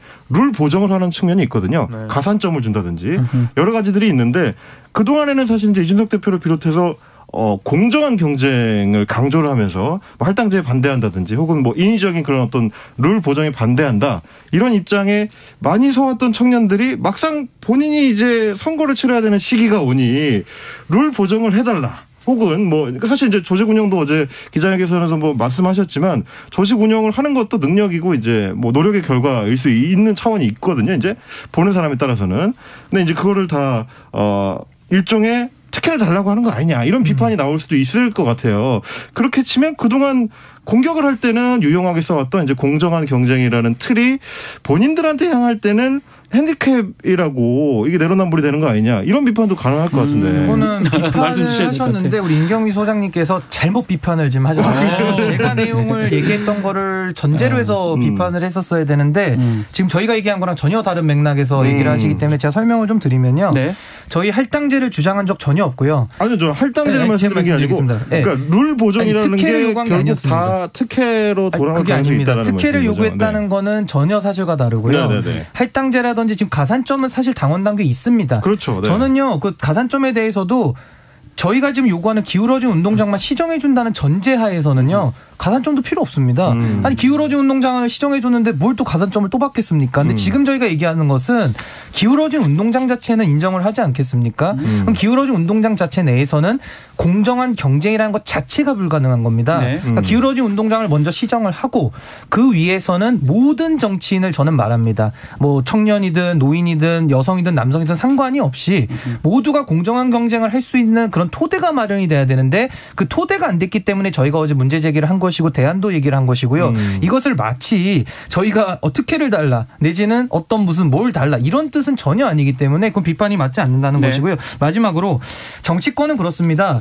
여기는 완전히 풀어놓고 경쟁을 해야만 합니다. 왜냐? 너무나도 기득권이 공고하기 때문에요. 여기서는 완전히 풀어놓고 경쟁하지 않으면은 일정의 할당, 일정의 가산 이런 것만 가지고 저는 해결이 안 된다고 보거든요. 그러니까 지금 저나 뭐 김재석 위원장님도 동의하시겠지만은 이 구조 자체를 일단 바꿔놓고서 경쟁을 시키지 않는다면은 이 기울어진 운동장 체제 내에서는 어떤 혜택을 베풀어줘도 못 올라갑니다. 일부만 올라갈 뿐입니다. 그걸 저희는 문제제기하고 있기 때문에 조금 더 본질을 천착해서 봐주시면 감사하겠습니다. 자, 너무 할 얘기가 많은데 저희가 준비한 내용이 너무 많은데 절반도 소화를 못했습니다. 근데 시간이 좀 다 됐어요.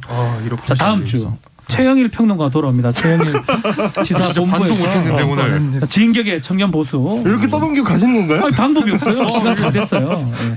이렇게 끝나버리다니. 여기서 마무리를 하겠습니다. 자, 김재섭 국민의힘 도봉갑 당협위원장, 국민의힘 대변인 출신인 신인규 변호사님, 또 헬마우스 임경빈 팩트체커님 같이 했습니다. 감사합니다. 고맙습니다. 네, 감사합니다.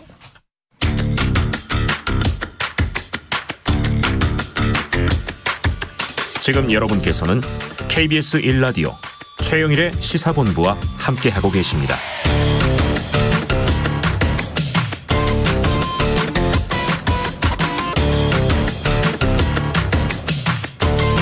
네, 시사본부 매일 이 시간 청취자분들에게 드리는 깜짝 간식 선물이 오늘도 준비되어 있습니다. 오늘의 간식 제가 정말 좋아하는데요. 홈런맛 과자예요.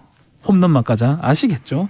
자, 이 코너 들으시면서 문자로 의견 보내주시면 청취자분들에게 홈런맛 과자 이거 바로 쏘겠습니다. 짧은 문자 50원, 긴 문자 100원이 드는 샵 9730으로 의견 많이 보내주시기를 바라겠습니다. 홈런맛 과자 맛있어요. 자, 주간 사건 사고 소식을 알아보는 배상훈의 사건본부 시간입니다. 자, 오늘도 배상훈 프로파일러 함께합니다. 안녕하십니까? 안녕하세요. 여기서 뵙습니다. 반갑습니다. 네. 박 변호사님. 반갑습니다. 자, 개인적으로 제가 형님이라고 하긴 하는데 오늘은 그렇게 하지는 않겠습니다. 저 웹소설을 했더라고요. 예. 제가 다는 못 보고 이제 그 올라왔던 거 인터넷 올라왔던 거 했는데 글을 그렇게 잘 쓰십니까? 소설까지 낼 정도로? 그건 아니고요. 네. 예. 근데 이제 사실 프로파일러들은 이제 미제 사건에 대한 아쉬움이 있죠. 그렇죠. 근데 미제 사건이라는 게 공소시효도 지났고 그렇게 되면은 피해자들이 잊혀지는 것이 가장 두렵고 또 범인들이 어디서 활개칠까 봐. 그래서 이제 그렇게나마 피해자를 기억하고 가해자들한테 경고를 주는 의미로 간혹 이렇게 딴짓하는 프로파일러들이 있습니다. 최근에 뭐 이 방송은 아닌데 모 방송에 프로파일러를 다룬 또 드라마가 또 히트를 또 쳤어요. 예. 그거랑 또 연관성이 있지 않을까 그렇죠. 생각이 드는데 아마 이 웹소설의 주인공이 본인이신가요 혹시? 아, 너무 잘생긴 사진이 나와서. 예. 거짓말 하시면 안 되는 거 아닙니까? 예. 아, 죄송합니다. 예. 본인을 모델로 하는 거예요? 예. 직접 다뤘던 사건이라든지 좀 약간의 공상을 또 허구를 가미한 그런 거라고 보면 됩니까? 아무래도 허구를 가미해야 되겠죠. 네, 그렇죠. 왜냐하면 직접 그 사건은 피해자가 있고 명예훼손 될 수 있으니까요. 그렇게 될 수도 있으니까. 근데 이제 많이 바꿨지만 대충 어느 정도지는 알지만 그런 어떤 사건들을 끝까지 잊지 않고 있다. 라고 하는 것 때문에 이제 그렇게 넘어가는 거죠. 네. 볼만합니까? 글쎄요. 모르겠습니다. 꼭 보겠습니다. 저는 너무 좋아하거든요. 예. 저는 너무 프로파일러 좋아하고 또 사건 사고 좋아해서 꼭 보도록 하겠습니다. 자, 인기 웹소설만큼이나 흥미진진한 사건본부 본격적인 이야기를 이어가겠습니다. 요즘 윤석열 당선인의 집무실 이전이 가장 큰 이슈인데 이게 요 측면 말고 경호 측면에서 또 경호를 담당하는 경찰 입장에서 이거 어떻게 보는지 요 얘기를 조금 해야 될 것 같습니다. 먼저 이제 질문을 좀 드려야 되는 게 대통령 경호는 저는 그 경호단 경호처가 있거든요. 그 안에 청와대 안에 경호처만 하는 게 아니라 경찰도 같이 한다라는 얘기를 제가 들었는데 대통령 경호에서 경찰은 어떤 역할을 하는 겁니까? 이제 보안사항은 말씀 못 드리고 그렇죠. 좀 알려줄 수 있는 내용만. 큰 거는 가장 외곽을 경찰이 하는 거고 가장 밀착 경호는 경호처, 경호관들이 하는 거죠. 경호관이라고 합니다. 경호관. 네. 그 중간은 이제 뭐 많이 아시는 것처럼 부대 단위의 경비단이 또 있고 네. 거기까지 굳이 말씀드릴 필요는 없고 중요한 건 이제 일상적인 형태의 경호라고 하는 것은 그냥 외적으로부터 어떤 것을 위해를 지키는 경우도 있지만 네. 가장 핵심적인 거는 시민들과의 편안한 만남을 유지시켜주는 그게 사실은 경찰이 하는 가장 중요한 부분인 거죠. 경찰은 그 소통의 역할을 그렇죠. 한다는 거네요. 왜냐하면 대통령께서 중요하게 생각하시는 게 소통 아닙니까? 네. 시민과의 소통을 일정 거리를 유지하면서도 편하게 하면서도 이렇게 할 수 있는 게 사실은 무장한 군인이 할 수는 없죠. 그렇죠. 그게 소통으로 안 보입니다. 그렇죠. 당연히 네. 불통으로 보이기 예. 때문에 그래서 경찰이 하는 역할이 굉장히 많고 그게 중요하다는 이른바 공간을 지키는 그래서 보통 지금에 있는 청와대는 종로구에 있기 때문에 그렇죠. 종로경찰서가 담당하고 있는 건데 예. 이제는 좀 만약에 당선인께서 옮기신다고 하면은 네. 용산 쪽으로 바뀔 가능성이 높습니다. 그러면 지금 말씀대로 아주 직근을 보고 경호하는 거는 청와대 경호팀이라면 경호처 경호관들이 하는 경호관들이 한다면 조금 소통 관련해서 한다면 그 관할 경찰서에서 한다고 봐야 그렇죠. 되겠네요. 그렇게 보시면 됩니다. 예. 그러면 지금 종로경찰서인데 만약에 용산으로 옮기면 용산경찰서가 한다. 그렇죠. 그 가능성은 확실한 겁니까? 그건 대통령 당선자의 의지죠. 그러니까 문제 가시겠다고 하면은 네. 당연히 그거는 그렇게 갈 수밖에 없는 거죠. 용산 경찰서에서. 예. 근데 좀 애매한 부분이 있긴 해요. 저도 국방부에서 오래 근무를 해가지고 국방부 안에 경찰관들이 들어올 수가 있나? 이것도 생각이 그러니까 좀 안 그건 되거든요. 좀 뭐라고 하나 규정을 좀 국방부 규정과 행자부 규정 훈령을 바꿔서 그것을 일정 정도 조정하는 역할이 필요하겠죠. 네. 예. 자, 이 질문도 많은 분들이 궁금해 하시는데 집무실 이전 좀 늦어집니다. 아마 취임을 5월 10일 하고 난 이후에도 서초동 자택에서 통이동 인수위 사무실까지 출퇴근의 가능성도 있다고 하는데 그러면 또 관할이나 이런 건 어떻게 됩니까? 경호 관할. 기본적으로 모든 순간에 대통령은 안전해야 됩니다. 당연하죠. 예. 그렇기 때문에 빠른 속도로 도로를 달리는 과정에서라도 서초경찰서부터 시작해서 종로경찰서까지 경호 라인이 확실히 배치가 돼야 멈추면 안 되는 걸로 저는 알고 있습니다. 그럼요. 쭉 가야 된다고 알고 있거든요. 멈추면 절대 안 됩니다. 예. 그리고 당연히 거기서 재밍이라고 하죠. 전파 방해도 해야 되는 거는 요즘 같은 경우는 레이저 유도라든가 전파 유도 로켓이나 이런 것들이 많고 드론이 많기 때문에 반드시 돼야 되면 그 동선은 대부분 재밍이 돼야 되는 거고 그러면 관할 문제가 또 생기는 거죠. 그렇죠. 왜냐하면 서초부터 종로까지. 근데 이건 보통은 그걸 임시 조직이 할지 아니면은 어떤 단위 할지. 왜냐하면 지금 이게 통일동 인수위 사무실 이게 사실 임시적인 거 아닙니까? 네.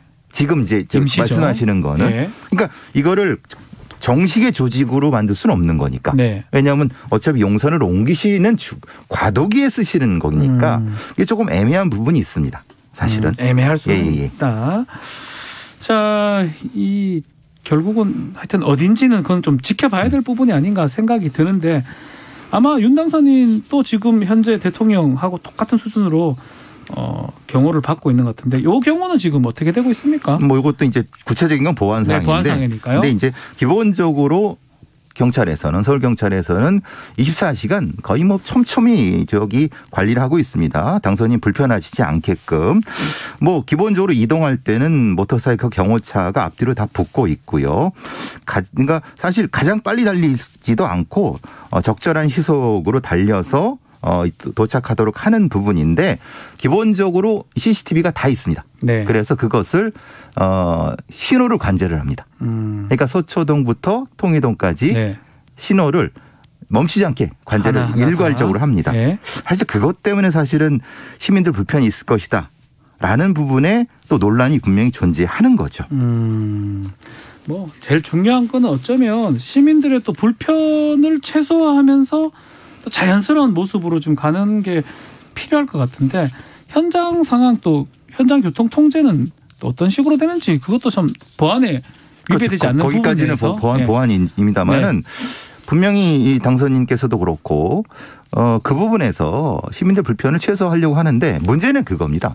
신호를 통제하는데 불편이 안 될 수가 없는 거죠. 네. 그렇죠. 왜냐하면 차단을 하고 가야 되기 때문에 그 부분이 사실은 가장 지금 문제가 될 수 있거나 논란이 될 수 있거나 어디를 중점을 할 것인가가 지금 사실 그 문제가 되는 수 있는 거죠. 그렇죠. 어디로 중점이 될지. 네.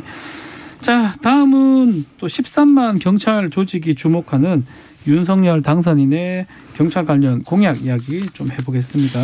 경찰청장을 먼저 장관급으로 격상하겠다 이런 공약이 있었는데 그렇게 지금은 차관급이잖아요. 청장이. 차관급이죠. 예. 외청행이니까 장관으로 하겠다 이런 뜻인가요? 예, 그렇죠. 당선인께서는 후보 시절에 대한민국 제한경무회를 만나는 과정에서 장관급 직급 상향을 공약하셨습니다. 네. 그리고 의지는 확실하신 것 같은데 문제는 이제 이게 적절하냐 아니면은 이게 시대에 맞냐 요건 좀 다른 문제가 있고 관련 전문가들도 사실 논란이 있을 수 있는 겁니다. 왜냐하면은 네. 행자부 장관이 분명히 존재하거든요. 행안부 장관이. 근데 그와 격이 같은. 그러니까 장관이 되는 거잖아요. 그렇죠. 그러면 외청이 되면 안 되는 거죠. 그렇죠. 물론 이제 요건 좀 논란이 되는 건 검찰총장은 그럼 어떻게 되느냐. 네. 그럼 이제 그래서 그럼 그걸 낮춰야 되냐? 그건 또 안 되는 거고. 이런 문제 때문에 전체적으로 경찰청장의 직급을 올리는 거 하나만의 문제가 아니라 네. 지금 당선인께서는 그 작은 정부를 지향하시지 않습니까? 그런데 이건 또 상향한다고 하니까 전체적으로 외청장들의 직급 부분에 대한 거는 경찰청장만이 아니라 전체적 조정이 필요할 것 같습니다. 전체적으로. 예. 뭐 사실 또 청장을 올리면 밑에 차장 뭐 다 한 등급씩 올라갈 수밖에 없습니다. 예. 그러면 완전 달라지고. 그럼 또 예산하고 또 관계가 있는 거 아닙니까? 뭐 아시다시피 그 고법 부장판사급이 네. 차관급이라고 이제 예전에 그렇게 알려져 있는 상태고 검사장급도 대부분 그냥 급이 높죠. 네. 그러면은 거기에 맞추려고 하면은 경찰청에 있는 소위 말하는 그 정도 급은 다 올려야 되면은 최소한 10몇 명을 올려야 된다고 하면 이게 차관이 그 정도 된다는 거 아닙니까? 그렇죠. 그럼 그다음에 1급들을 또 올라야 되니까 예산이 만만치 않게 될 겁니다. 예산이 네. 많이 들고 또 아마도 법도 좀 바꿔 정부조직법이나 뭐 경찰법 뭐 경찰공무원법 바꿔야 되는데 그것도 가능? 그렇죠. 그것 때문에 근데 이제 문제는 그거를 뭐 지금의 더불어민주당이 반대할지 어떤지 모르겠지만은 분명히 조정이 필요한 거죠. 근데 분명히 작은 정부를 지향하신다고 했는데 아니 경찰청을 올려야 돼. 더 올려야 되고. 이게 문제가 되는 거죠. 그게 차이가 네. 조금 날 수가 있다는 그렇죠. 생각이 드네요. 그래서 이제 이런 지금 얘기하는 장관급이라든지 이런 예산 부분은 입법 사안 같아요. 그렇죠. 법 개정이 필요하니까 좀 쉽게 달성할 수 있는 또 법 개정 필요 없는 그런 공약 중에 순경 승진 할당제 요 내용인 요거는 소개 좀 해주실 수 있을까요? 예, 그러니까 지금 같은 경우는 아시다시피 네. 이제 그러니까 경찰 대학 출신의 고위 경찰들이 많다는 것이 네. 순경 출신의 경찰들의 일종의 불만이죠. 왜냐하면 13만 중에 상당수가 순경 출신의 경찰들인데 순경부터 이제 올라가신 네. 분들인데 고위급들 그러니까 총경 이상급 경찰서장 이상급의 거의 한 70, 80%는 특정 경찰대 출신들이라는 것 때문에 당선자께서도 이건 분명히 조정이 필요하다라고 네. 해서 순경 출신 경찰관들의 그 경무관 이상 고위직이 한 20%를 배정받을 수 있는 이게 바로 순경 승진 할당제라는 겁니다. 근데 이게 이런 거죠. 찬성하는 사람들은 분명히 사기 진작을 위해서 필요하다. 근데 이게 실력으로 가야지. 이게 강제로 하면은 무조건 뭐 배정한다는 건 조금 그래서 근데 이제 또 다른 문제도 있습니다. 왜냐하면 워낙 하위직 경찰관들의 처우의 문제가 지금 심각한 문제거든요. 네. 그러니까 이거는 어떻게든 당선자께서 아니면은 뭐 해결을 해야 되는데 그게 꼭 승진할당제로 할 필요가 있느냐. 왜냐하면 다른 형태의 것도 왜냐하면 하위직의 계급제 문제라든가 아니면 수당 문제로 해결하는 것이 훨씬 더 기본적인 것이 아니냐. 이런 논란도 분명히 경찰 내부에서 존재합니다. 그렇군요. 자, 여가부 폐지도 지금 인수위에서 얘기가 나오고 있는데 여경 할당제가 있는 걸로 알고 있는데 이거는 또 어떻게 우리가 봐야 됩니까? 노무현 정부 때 5% 10%로 채우려고 했습니다. 그래서 이제 뭐 그때 이제 여가부 얘기도 나온 건데 지금 이제 이 집권당이 되는 당에서는 사실은 그게 지금 이대남 논쟁도 되면서 이게 할당이 필요하느냐. 그러니까 의무적으로 지금은 이제 남자 경찰과 여자 경찰이 한 4대1 정도로 뽑고 있거든요. 근데 이게 결국은 여경 할당의 문제인데 그게 꼭 필요하느냐에 대한 논란. 좀 더 깊이 나가면 여경 배제론, 여경 혐오론, 여경 역할론. 이게 이제 경찰 내부에서 상당히 심각한 문제가 있거든요. 그래서 이게 여가부 폐지와 연결이 돼 갖고 지금 이제 새로운 정부에서는 어떻게 이걸 결정할 것인가. 흔히 말하는 여가부 폐지와 연결되면서 여경 할당제를 없앤다고 하면은 결국은 앞으로는 여경을 아주 소수밖에 뽑지 않는. 그러면 이제 여청이라든가 이런 관련된 사건들, 아동 관련된 사건들은 어떻게 어떤 프로세스를 가질 것인가. 여성 경찰이 해야 될 것 같은데요. 그렇죠. 이게 다 맥락이 연결되는 거라서 이게 꼭 여경 할당제가 어떻게 될 것이는 정부 내부에서도 새 정부 내부에서도 심각하게 고민을 해봐야 될 것 같습니다. 좀 집무실 이전도 그렇고 지금 여러 가지 여론 수렴 과정이 필요한 게 있는 것 같아요. 이런 공약들을 뭐 경찰 관련해서 특히 어떤 식으로 진행이 돼야 된다고 봅니까? 충분히 이제 하위직 경찰들의 의견을 충분히 수렴하고 시민들의 의견을 충분히 수렴해서 해야지 그냥 밀어붙이기식 하면 이게 안 되죠. 지금은 이제 그렇게 어떤 조짐도 안 되는 상태이기 때문에 활발한 논쟁이 되면서 좀 수렴이 돼야 될 것 같습니다. 알겠습니다. 자, 수렴이 꼭 필요하다고 말씀 주셨습니다. 자, 오늘 말씀 여기까지 듣겠습니다. 감사합니다. 감사합니다. 배상훈 프로파일러와 사건본부 함께 했습니다. 자, 오늘 간식 받으실 분 저희가 말씀을 드려야 될 것 같습니다. 8385님, 또 9592님, 3288님, 9718님, 7936님, 0558님입니다. 자, 간식 홈런막 가자 저희가 드리겠습니다. 네, KBS 1라디오 최영일의 시사본부, 저는 이번 주 진행을 맡은 변호사 박준이고요. 오늘 준비한 소식은 여기까지입니다.